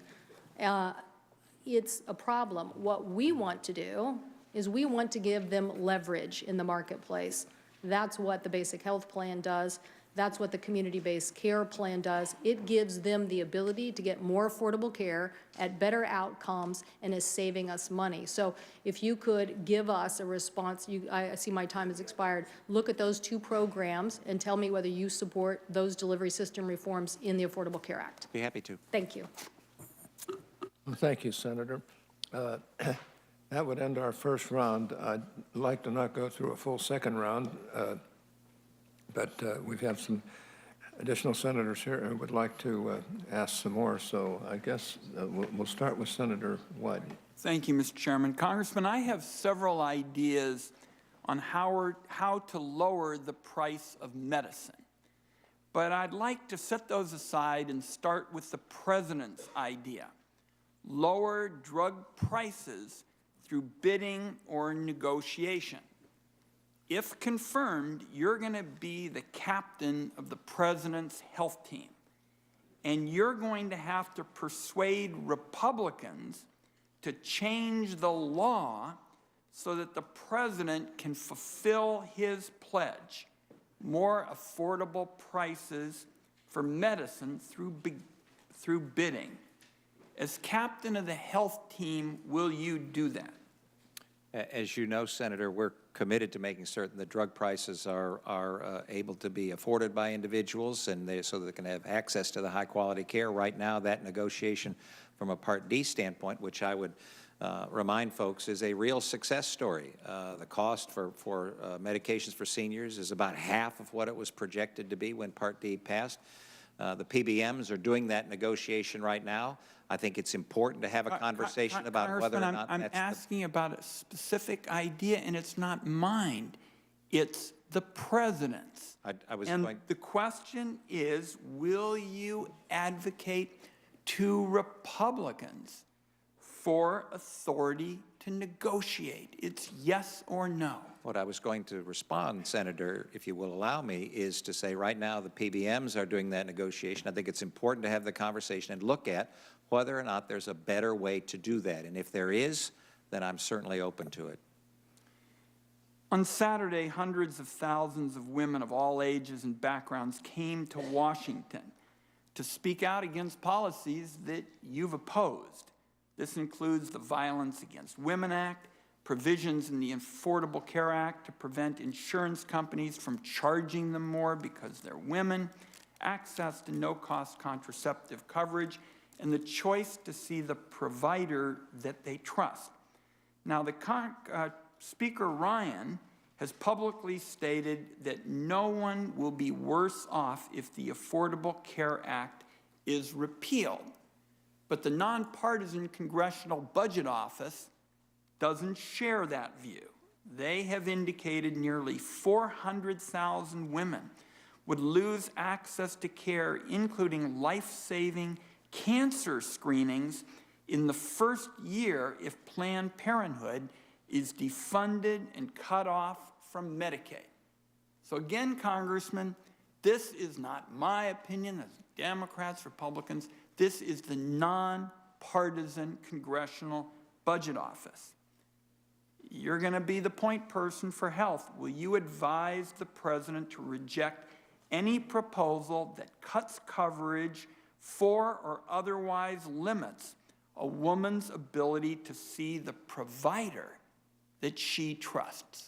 Well, there were multiple inaccuracies in your premise, Senator, and I would take significant issue with the Congressional Budget Office conclusion because, again, as I mentioned to a question over here, it looks at it in a silo. Looks at it as saying, this is what you're doing without doing anything else to provide coverage for individuals, and that's simply, that's not anybody's plan. Well, again, this is what's in the bill you wrote. And these silos, you know, we keep hearing all kinds of sort of happy talk about silos and dreams and the like. What we want to know is one thing above everything else. Is there going to be a replacement before there is repeal? And you've been asked this now by a whole host of members. We haven't been able to get any answers on it. It seems to me that your own bill is out of step with what the new president has said. The new president said the two were going to be intertwined. Your own bill was repeal and run. Repeal it now, come back some other time. So I want to let my other colleagues have a chance to ask their questions. But when you talk about silos, that's the view of someone, I respect your right to state it, who'd like to be confirmed. The nonpartisan Congressional Budget Office says women who are speaking out in communities across this country, women are going to lose access to those vital cancer screens. And that's not a partisan statement. That's from a nonpartisan agency. Yeah, I hope you'll reconsider your position. I respectfully disagree with the conclusion. Okay, hopefully we can finish in the next 20 minutes. Senator Cardin. Thank you, Mr. Chairman. And thank you, Senator. again, thank you, Dr. Price, for your response to our questions. One of the major objectives of the Affordable Care Act was to deal with the historic discrimination against minority communities in our healthcare system. And we could give you chapter and verse. The medical research that was done was very much not directed towards the priorities in the minority community. The access to providers was always challenged in minority communities. The affordability and quality of insurance products were not the same in minority community. So there were various provisions included in the Affordable Care Act to deal with that. One was an amendment that I offered that elevated the National Institute for Minority Health and Health Disparities to a full institute, as well as creating offices for minority health and health disparities within the health-related agencies. Are you committed to continuing those progress so that we have a focal point so that we draw attention to the needs of minority communities? Yeah, Senator, this is a really important question because there are many in our society, in the minority community, who if you look at the right metrics, are not having the same outcomes or same quality of health that others in the society are. And I believe that it's imperative upon us as individuals administering these programs to ask the question, why? Why is that? And then reach a plan, a strategic plan, to be able to help correct that, whether that's through the current offices or a different mechanism. You have my commitment to look at that and make I appreciate that. The National Institute for Minority Health and Health Disparities funded a program in Maryland, in Baltimore, to show disparities. It's been extremely helpful, and I just encourage you to look at that institute as a real valuable resource to you to carry out that commitment. The Affordable Care Act also increased dramatically the funding for qualified health centers that allow access to care in minority communities. Are you committed to maintaining the support for qualified health centers? Qualified health centers play a vital role in our nation's health care delivery system right now. And so I think it's imperative that we retain them or improve the delivery of care in that area. So now I'm going to get to the subject that's been talked about by many members, Medicaid. And the reason I mentioned Medicaid, and I appreciate your response that you don't want to disadvantage anyone who is currently in the Medicaid system. Blacks, Latinos, American Indian, and Native Alaskans are almost twice as likely to be in Medicaid than the white population. In my state, 70% of our Medicaid population are people of color. So it is by far the dominant population that relies on Medicaid. So I hope you understand our concern that when we talk about changing Medicaid, talk about block granting Medicaid, talk about new approaches to Medicaid, it sends a signal that what we're going to do is cut the federal government's commitment to access of minorities. And it's a major area of concern. We've seen in budget rounds where cuts to Medicaid, dollar for dollar, would have reduced access to minority communities for their health care needs. We know states have challenged budgets, and the more you put on the state, the more likely it is that many states will not be able to meet their full commitments to the Medicaid population. Can you just share with me just a little bit more your vision as to whether, when you look at the resources we're putting into health care, everybody wants to do it more efficiently, but if you just look at the Medicaid population, what you're doing is taking resources away from minority communities and making the problem even worse. How can you give me a comfort level that you are committed to the minority communities that depend so heavily on the Medicaid program? Well, Senator, let me try to assuage your concerns. I think of the individuals at the dais and at this table, I'm the only one who's ever treated a patient in the Medicaid system. In fact, treated thousands of patients in the Medicaid system. And when we as a society use as the only major metric for determining whether or not we're providing care for individuals in the Medicaid system, the amount of money that we're putting into the system, instead of the outcome, whether or not people are getting covered, whether they're able to see the doctor that they want to see, whether they're able to get the kind of care that they want. And I agree with that. I agree with what you're saying, but then we're measuring the wrong thing. So my commitment to you is to make certain that we measure the right things. I agree with you, but if you look at the relative resources that are going into the Medicaid population versus the general population, you will find in many cases it's less resources. And as we said on quality education, money isn't the only thing, but it's part of the problem. I just really urge us to recognize, yes, we want a better outcome. We all want a better outcome in our healthcare system, but you don't do that by taking money away from our most vulnerable. Thank you, Mr. Chairman. Senator Nelson. Thank you, Mr. Chairman. Congressman, just to follow up our last conversation, you said that you did not recall having said it's a terrible idea. I quoted the source, Politico, and that was in most Republican support, and I'm quoting from the Politico article of 2002, April the 30th. Most Republicans... 2002? 2012. April 30th. Most Republicans support the health law's requirement that insurance companies accept all applicants, but the replacement plan on pre-existing conditions put forth by the most prominent Republican ignores the idea, talking about pre-existing conditions. Yeah, I would disagree. Quote, it's a terrible idea, Representative Tom Price, the sponsor of the plan, told Politico. So, Mr. Chairman, I'd like to insert that Politico article into the record. Without objection. For clarification. Without objection. You and I had the opportunity yesterday to talk about Puerto Rico. Because the origin, we don't know where from, but they are not treated like the states, where the poorer the population that you have, the more federal assistance for Medicaid that you get. And it's a block grant, and the block grant's going to run out this year.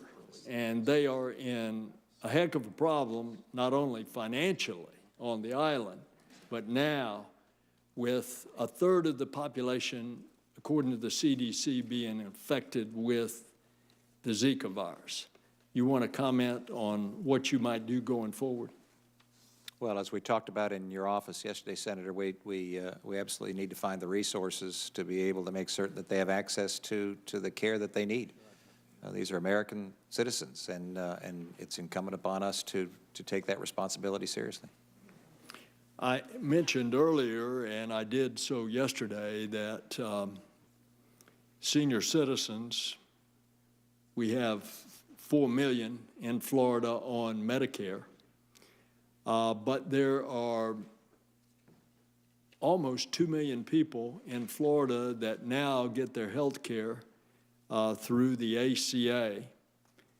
And on Medicare, Part D, the drugs, what we have tried to do is close the amount of money that seniors have to pull out of their own pocket, otherwise known as the donut hole.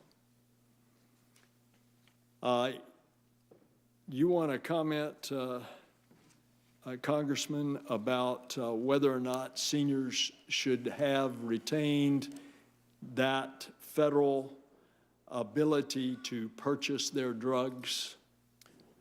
Well, in view of the fact that 2 of those senior citizens in your state are my mother-in-law and my father-in-law, I need to tread very carefully here. The concern that I have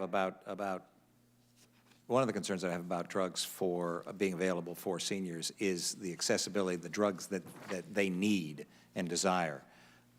And so we need to make certain that formularies aren't limited, that we aren't decreasing the access and availability of medications that seniors have available to them for the care that they receive. And so the part of the ACA that closed that donut hole for senior citizens, you would support that part? As I say, I think it's imperative that we provide the greatest amount of opportunity for individual seniors to be able to gain access to the drugs that they need. So oftentimes in these discussions, we think that whatever we're doing right now is the only solution that's possible. And I just, again, I'm humble enough to believe that there are better ideas out there.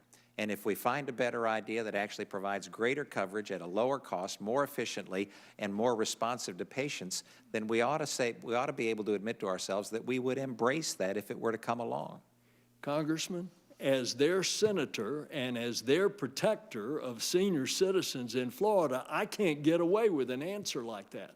I've got to tell them that I am going to support your right to get drugs under Medicare Part D just like you're getting it now and not take it away from you. And I understand that, and I would respectfully suggest that if we used as a society the line, we're going to maintain the kind of quality coverage that we have right now unless we're able to improve it, and then we just might be able to do that for you. And if I gave them that answer, I'd get run out of the room with a group of senior citizens. Thank you, Mr. Chairman. Thank you. Senator Menendez. Thank you, Mr. Chairman. Congressman Price, one of the main policy priorities that you share with Speaker Ryan is to radically reform, or alter, I should say, Medicare from its current structure to one where seniors would, in essence, receive a coupon to buy coverage.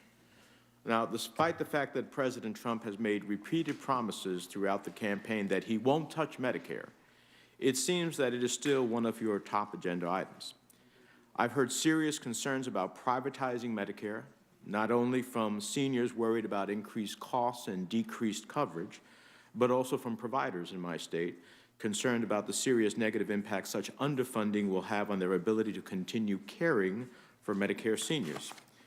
So if the stated goal of Medicare privatization is to reduce federal expenditures on health care for seniors, then doesn't it stand to reason that every dollar the federal government saves is going to have to come out of the pocket of seniors on Medicare? Well, I disagree with the characterization of the program as you described it. I think it's inaccurate. Okay, so let's go through the specifics. So do you not seek to privatize Medicare? No. Do you not seek to ultimately offer a voucher as your way of creating greater affordability? No. Well, it's interesting you say that because studies that have been done on your and Speaker Ryan's Medicare privatization plans have shown that an average 65-year-old will pay more than twice what they pay now, since the vouchers that you would give out are by design far short what the current Medicare program covers. Well, Senator, with respect, I have no reason to believe that the President, in his statement that he's not interested in modifying Medicare, that position of the President has changed. If you want to talk about what my role as a legislator was in fashioning legislation and trying to solve the challenges that we have in Medicare, I'm happy to do that. But that's not the role that I would play if I'm given the privilege of being confirmed to serve as the Secretary of Health and Human Services. That role would be to administer the changes that you all come up with in the Congress of the United States and the programs that are signed by the President of the United States. Let me respond to that, because I know I've heard you at various times, both here and before the Help Committee, say that you're going to have more of an administrative role, not a legislative role. And I said to you privately, I think that that's a little disingenuous. I noticed last week, the day of the hearing before the Help Committee, Vice President Pence was on TV. And he said, quote, "I could not be more enthusiastic that someone with his background," referring to yourself, "in medicine, but also his understanding of the President-elect's vision for healthcare reform and his ability to help us shape what that replace bill looks like once we repeal Obamacare." Clearly, they think, the President and the Vice President, that you're going to be playing a policy development role, not just simply the administration of whatever the Congress decides. So in your advocacy with the President as he deals with his desire to replace Obamacare, the reality is you're going to have more than an administrative role. You're going to have a policy role.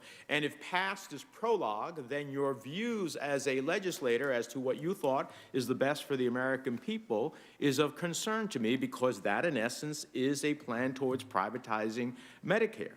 So if that's not the case, would you commit to ensuring that under your watch, Medicare won't increase costs or limit the coverage to current or future beneficiaries? Well, as a result of a change in the plan? Senator, a couple things. One, the comments that you referenced, I think were related to the ACA, not to Medicare. Second, as I mentioned to you yesterday in our conversation in your office, and as I've said before here, I'm humble enough to understand and appreciate that the work that I did as a legislator is not necessarily the work that I would promote as Secretary of Health and Human Services. The work that's been done within the department, the experts within the department have significant knowledge and expertise in the work that they've done. And I appreciate that, but the essence of my question then, if you dispute that your past views are going to be your future views, that your past views and legislative activity are not going to be your advocacy with the presidency, then I'd ask you to go to the core of my question. Are you willing to commit that we won't see increased costs or less coverage for seniors under a revision of Medicare as you might advocate or the President might pursue? What I can commit to you and will commit to you and have committed to you, sir, and others on this committee and in other conversations is that our goal is to make certain that seniors have access to the highest quality health care possible at an affordable price. Well, access without the ability to afford it, and I'll end on this. That's what I said, affordable price. Well, affordability still question is not just an affordable price, is your ability to have the wherewithal even to access an affordable price. Medicare guarantees is a right that guarantees seniors like my late mother, who worked in the factories of New Jersey as a seamstress, wasn't in a unionized factory, didn't have private insurance. After working a lifetime of hard work to help her family achieve what they did, she faced an enormous struggle with Alzheimer's that ultimately took her life. For her, her health care security was Medicare, and without it, she would not have lived with the dignity that she deserved in the twilight of her life. So changing Medicare from a commitment and entitlement to vouchers that may hope to create affordability but doesn't guarantee that is a fundamental shift in the nature of how we take care of seniors in this country. And that's why I'm so passionate about it. I said this to you privately, and I just wanted to explore with you publicly, but your answer doesn't assuage me that, in fact, you are committed to Medicare as we know it today in terms of the guarantee. Can we improve it? I'm always open to improving it.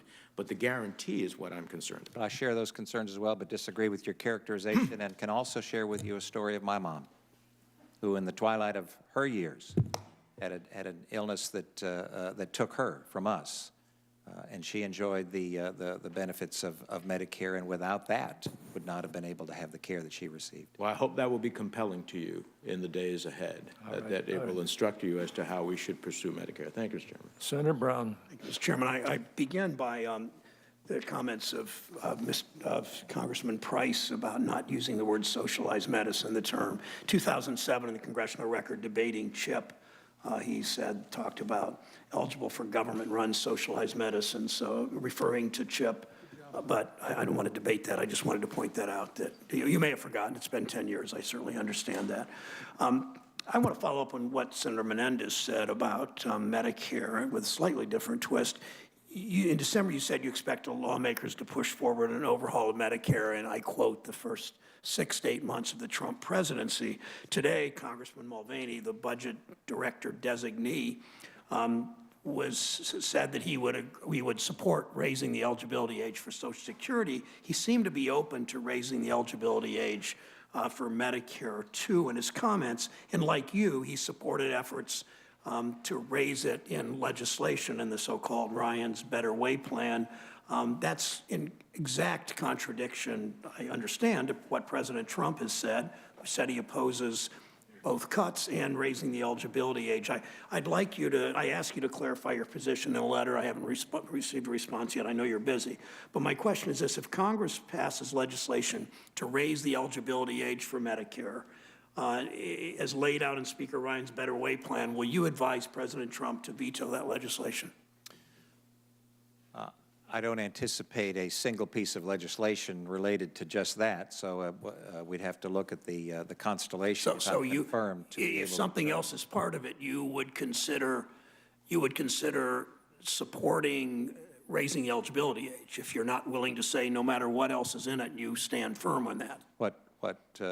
If I'm confirmed, it would be my responsibility to talk with the President about the various aspects of any piece of legislation, lay out the pros and cons and the consequences of the decisions that would be made by the Congress of the United States, and make a recommendation. When I think about a barber or a factory worker in Logan, Ohio, or a woman that works in a diner in Mansfield, Ohio, or someone working construction in Troy, Ohio, and saying to them, you know, I know that you think Medicare's eligibility age is 65. You've worked all your life. You don't have these jobs here where we can work till older ages. You and I are close to the same age. Unfortunately, I'm a bit older. But I just can't imagine the morality of telling these people who have worked all their lives and their bodies are broken down more than ours do in these jobs, that we would even consider the possibility, as you all did in Congressman Ryan's bill, you did, Budget Director Mulvaney did, raising the eligibility age for Medicare. It's just stunning to me. Let me talk about Senator, something. if I may, I struggle with the morality of a system Yeah, I know what you're going to say. You've said that already. I that is appreciate that. broken. I don't agree with that. I don't agree that Medicare is broken the way you say. Let me talk about something. You've said good things about innovation. I want to bring up one real quick issue and ask you to continue to work with us on it. Last summer, Secretary Burwell visited my hometown of Mansfield, Ohio, to witness firsthand the effective and cost-efficient role of community health workers in reducing infant mortality rates. I will talk to you more privately, and thank you for trying to get together in the last few days about working to ensure that community health workers are recognized and included in new payment and delivery system reforms. They have been very effective at bringing down the low birth weight baby rate and cutting back the rate of infant mortality. My state is unfortunately maybe last in black infant mortality and pretty bad overall in infant mortality. I just wanted a commitment to you to at least work with us on what Secretary Burwell and I began on dealing with community health workers. Absolutely. Okay, thank you. Last question. And thank you for your indulgence, Mr. Chairman, on this second round. Do you support guarantee health care for our nation's veterans? I think the commitment that's been made by this nation is that veterans should receive health care, yes. But we don't. I mean, not all veterans qualify for care through the VA. Of TRICARE they do, and there are a lot of them in your state as in my state. But because of these gaps, additional coverage options like those provided through the ACA are critical to ensure that they are covered. So what's the answer? The VA doesn't do it alone. The ACA complements the VA, so it does. So if we repeal the ACA, how do you guarantee health care for my state? Thousands, your state, thousands of veterans serve their country but don't have real health care. Right. Well, currently, as you know, Senator, there are real challenges in the VA system. Again, I think I'm the only individual on the dais in here who's ever taken care of a patient in a VA hospital, and I know the challenges. But you want to repeal. Thank you. But you want to repeal the Affordable Care Act, and we have made the Affordable Care Act in a way that these veterans now have guaranteed health care. Almost all veterans have guaranteed health care. Yet you're going to repeal the Affordable Care Act with no plans that anybody has seen yet to make sure these veterans have guaranteed health care. I understand and appreciate the promise that's been made to veterans, and sadly, in many instances, we're not keeping that promise right now. So is this part of your working with you to put together Well, I appreciate a better that. system I appreciate that that, will allow us to care for veterans Now, in the way that we do. you had said when I asked you when President Trump said he's been working with you on this repeal and replace plan, you said he hasn't really been working with you. So, I mean, you didn't call the president a liar, but you don't have to putting 2 and 2 together is pretty easy. It adds up to 4. What does that mean? If you and he are working together, are you going to suggest to him that we find a way in repeal and replace to make sure there is guaranteed health care for our nation's veterans? Well, I think it's vital, again, as I've mentioned before, that every single American have access to affordable coverage that's of high quality, and that's our goal and that's our commitment. And so when we replace the Affordable Care Act after your party repeals it in this Congress, you will find a way for all 22 million Americans, including a lot of those are veterans, that they have health insurance, that they don't lose it with the replace part of repeal and replace. Look forward to working with you to make that happen, sir. That's not quite a yes, Mr. Congressman. That's my answer. Okay. Inadequate, but thank you. Okay, thank you. Senator Casey. Thank you, Mr. Chairman. Thanks for the additional round of questioning. Representative Price, I wanted to move to the topic I hope I would have gotten to in the first round, which is individuals with disabilities, many of whom, don't have the exact number, but many of whom rely upon Medicaid. One of them is actually a young man, a child that I just got a letter from his mother about, Pam Simpson. She's from Coatesville, Pennsylvania. That's in southeastern Pennsylvania. Talking about her son, Rowan Simpson, who was diagnosed in 2015 with autism. And among other things, she said about the great care they get, that he gets and their family benefits from is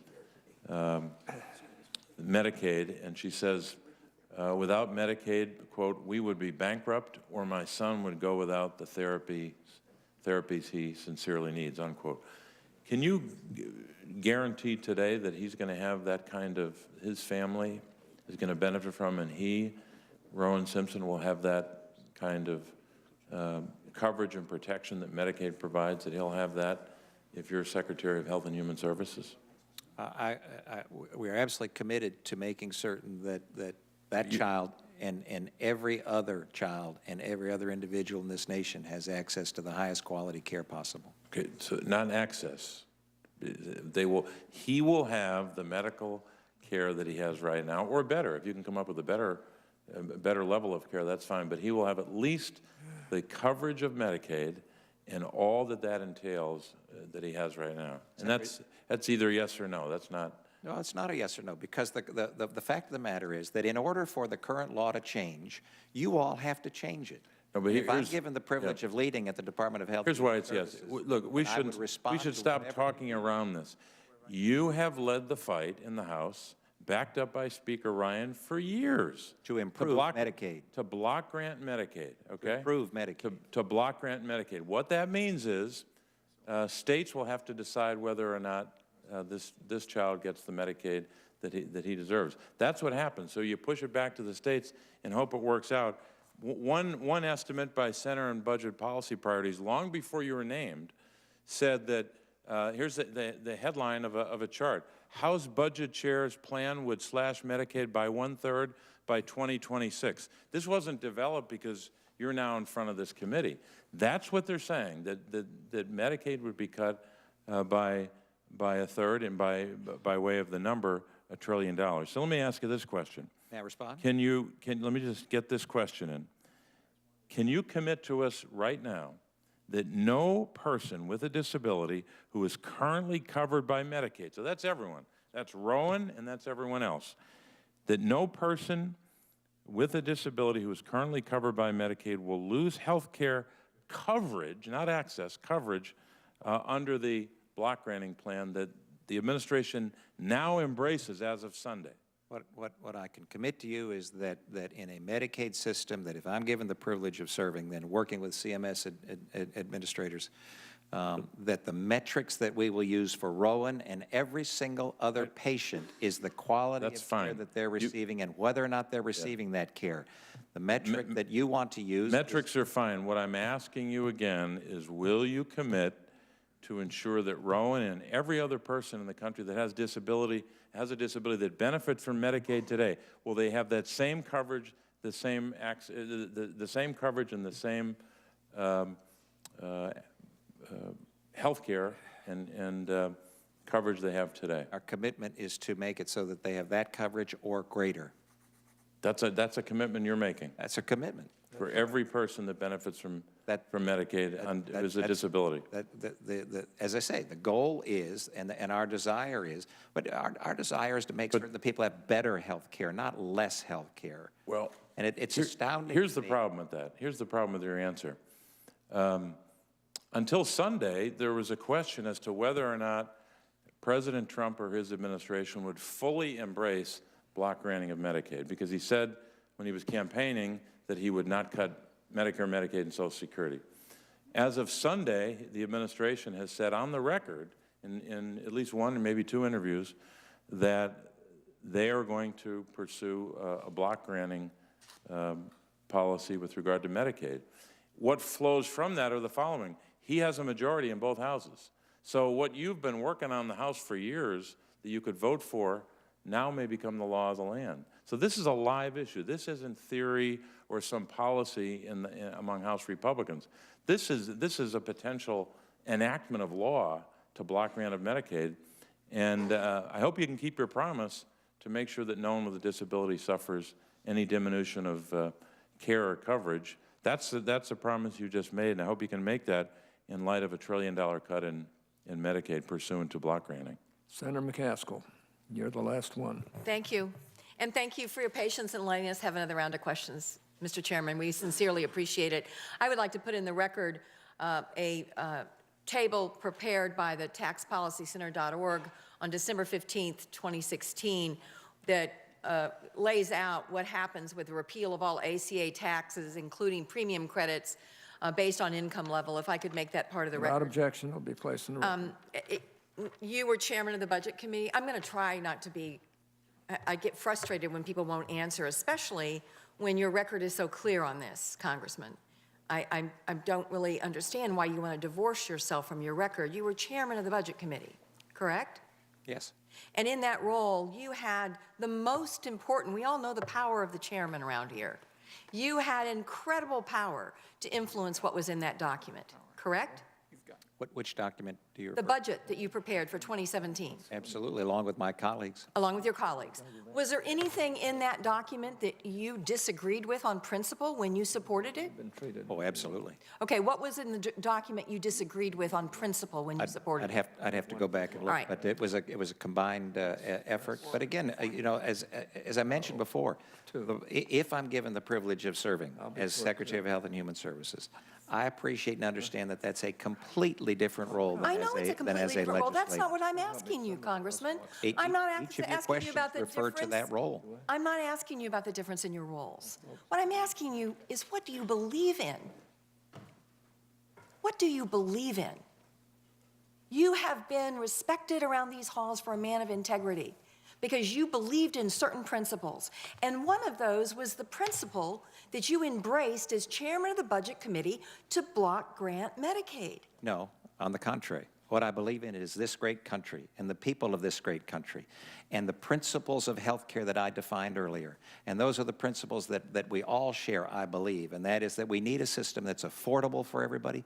We need a system that's accessible for everybody. I get that. We need a system that's of the highest quality, said that over and that's over again. responsive to I'm patients, just trying not to to figure insurance out- companies and government. We I need a system that understand. incentivizes innovation and a system that provides choices I to patients. understand. That's what I believe. I understand the aspirational goal you have, but there is a record, Congressman. There is a record, and the record is that as chairman of the Budget Committee, controlled by your party, you put out a budget document and you said over and over again that you favored block granting Medicaid. In fact, your budget in 2017 that you were the chairman of, that you want to run away from today as if it never happened. And that's what I can't figure out why. You're going to be influential. What you really believe matters. And you want to run away from that. You cut Medicaid by $1 trillion in your 2017 budget. And yet today, you want to stand on some notion that, well, whatever you guys do is fine. And that's just not reality. Congressman, what's reality is you've been chosen because of your beliefs, and your beliefs are reflected in your budget that you wrote as chairman of the Budget Committee. And that's all the point I'm trying to make, and I have a hard time understanding why you won't say, listen, it may not turn out the way I believe, but yes, I favored block grants to Medicaid. What I believe in is a Medicaid system that is responsive to the patients and provides the highest quality care possible. And I would respectfully suggest to you that that's not the Medicaid system that we currently have.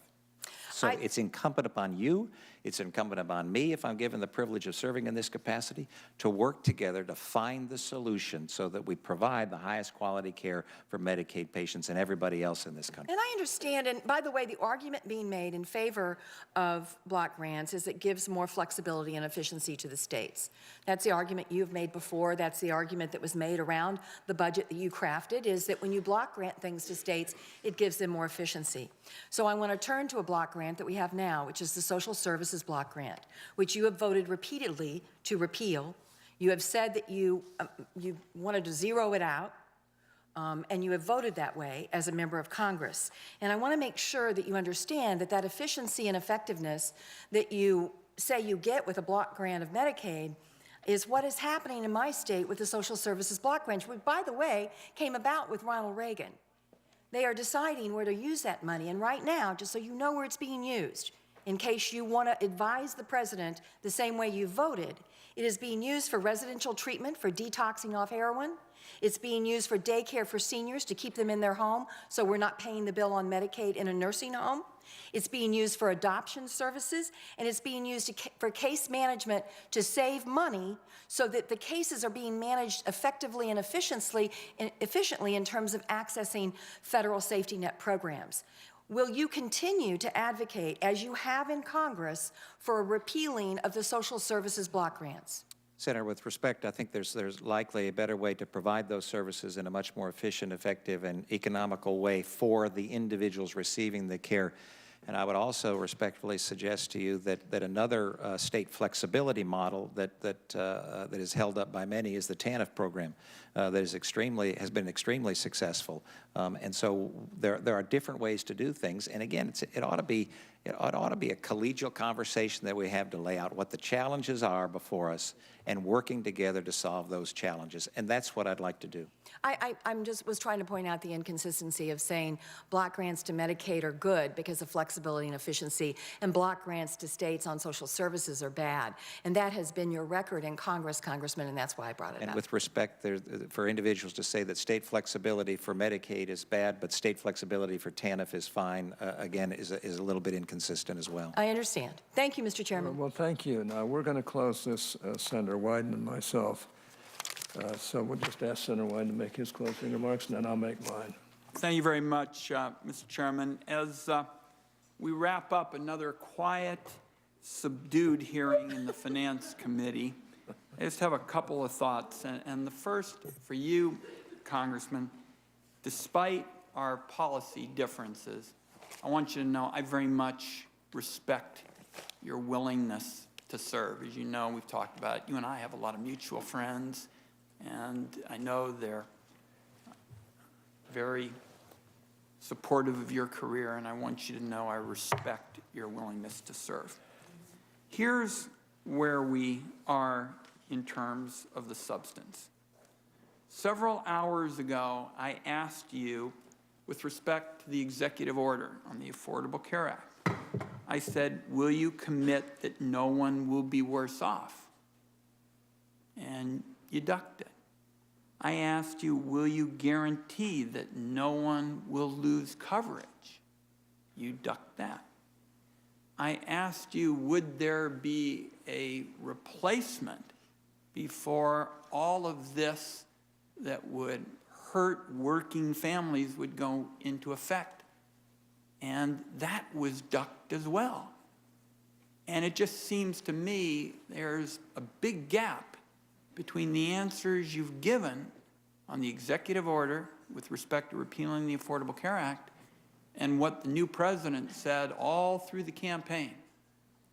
Everybody was going to be okay, nobody'd be worse off, there'd be no gap between repeal and replace.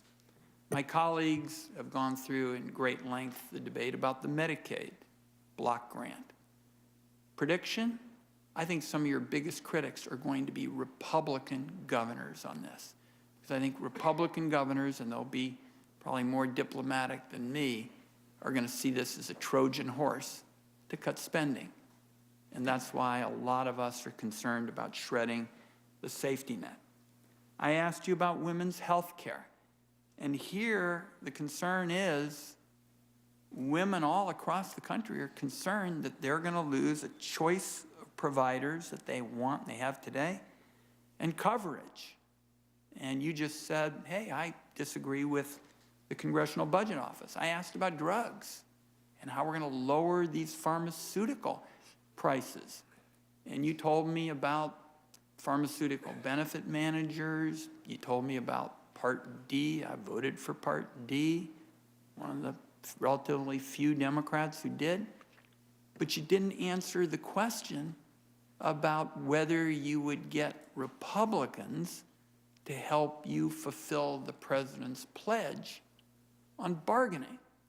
So that's what concerns me about all this. On the ethics questions, we want to correct one key point. It was said earlier in the hearing that the congressman doesn't have control over his brokered accounts. First, the congressman has not provided copies of the agreements that would clarify his level of control. Second, last week, the congressman told Senator Murray regarding the purchase in 8, quote, I did it through a broker. I directed the broker to purchase the stock, but I did it through a broker. And third, on this point, these are not blind trusts. I just want the record to reflect that. I'm also going to put articles in the record, and Mr. President ran this morning about investments in other healthcare stocks, specifically in 4 companies that manufacture products in Puerto Rico. And so, without objection, Mr. Chairman, I'll wrap up with just one last point. Ever since I was director of the Gray Panthers, the Oregon Gray Panthers, did it for almost 7 years, I was interested in one thing: changing a system that was largely for the healthy and the wealthy. And as you and I talked about, I had 8 Democrats and 8 Republicans on a bipartisan bill that would do that. I didn't get my way. But the Affordable Care Act had many, many good features. And one of them was it made clear all across this country we weren't going to go back to the days when health care was for the healthy and wealthy.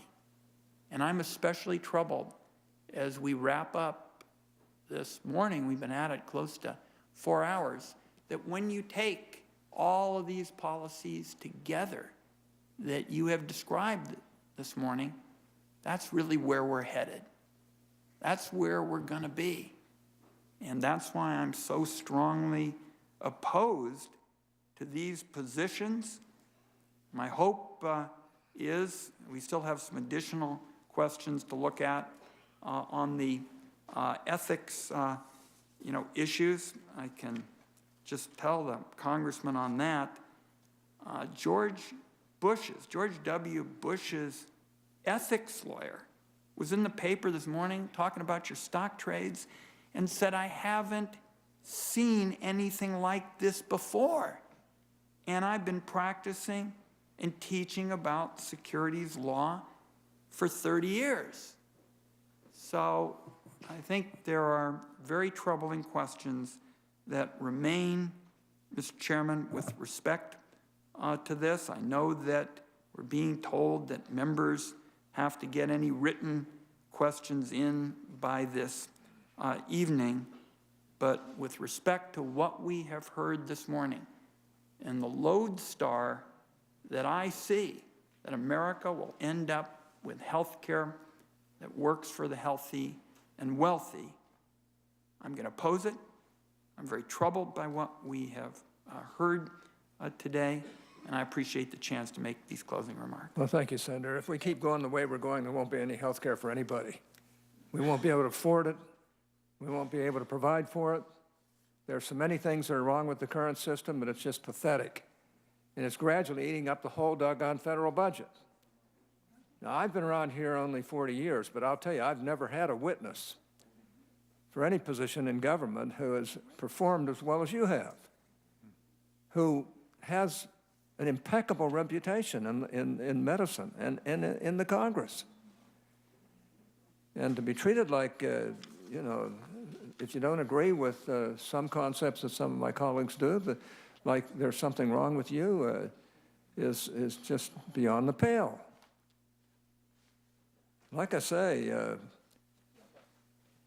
you not only have a great deal of experience in medicine, but you've been a great congressman, and you've been assigned trying to get things under control around here, and you found that it's almost impossible because we have all these people saying we've got to do everything in the world.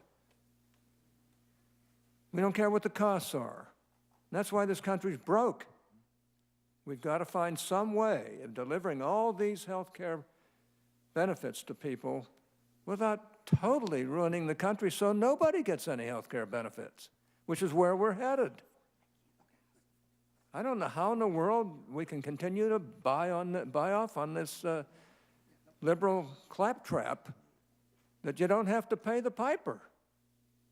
What you've said is we're going to try within this current system to make it work and to cover everybody and to help people, whether they be poor or whether they be rich.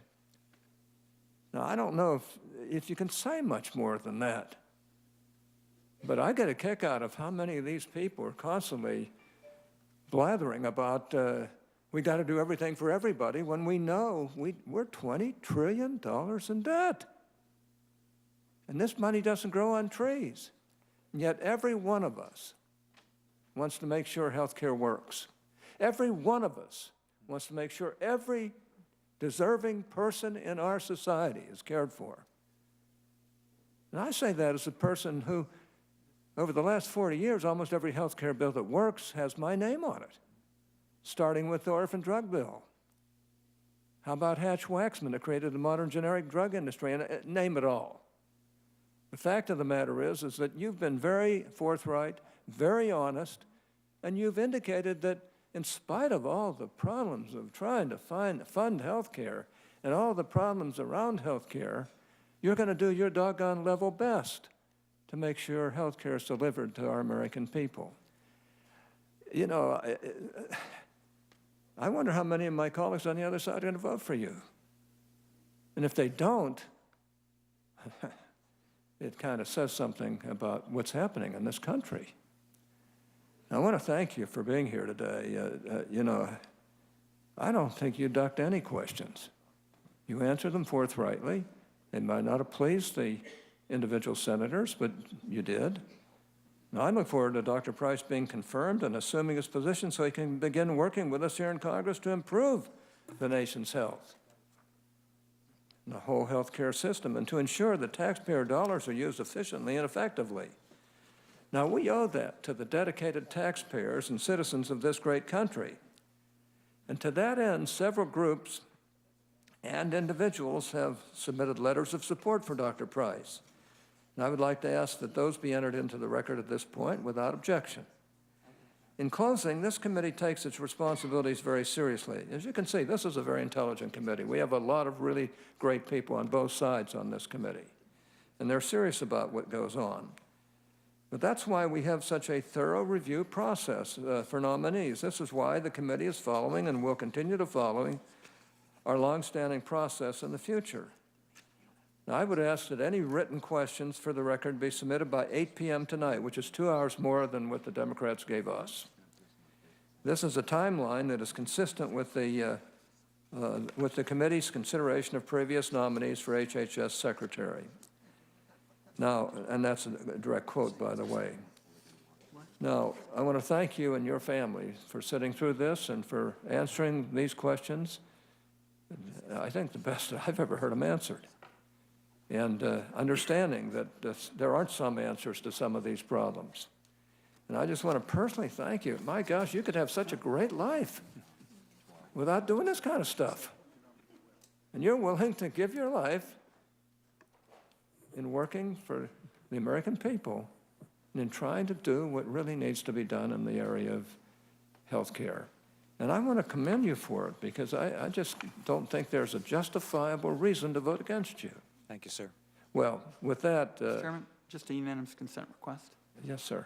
I would just like to put in a statement by me under this unanimous consent request on how important it is that Congressman Price respond to the questions he's been asked by the HELP Committee. It's a different committee, but it is something of great importance to me. Well, I appreciate it. That's fine, but see, in my estimation, the Health Committee shouldn't have held a hearing to begin with.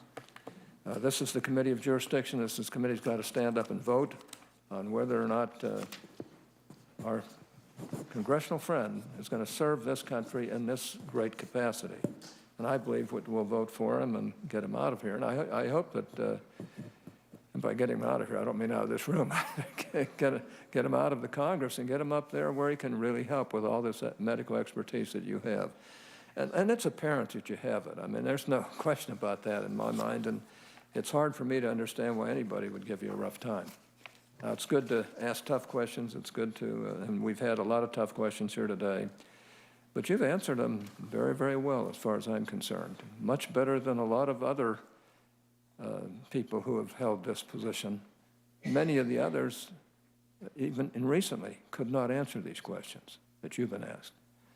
And it's wonderful that we have a doctor who's had a long life in medical practice, willing to give up that life, give up the freedoms that you have, to have to repeatedly come up here and justify everything you do down there. I think it's a wonderful thing, and I just personally want to congratulate you and your wife and family for giving so much to this country. With that, we'll recess and we will reconvene again to vote on you promptly. Yeah, I'm going.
Wrapping up this second confirmation hearing for Health and Human Services Secretary nominee Tom Price.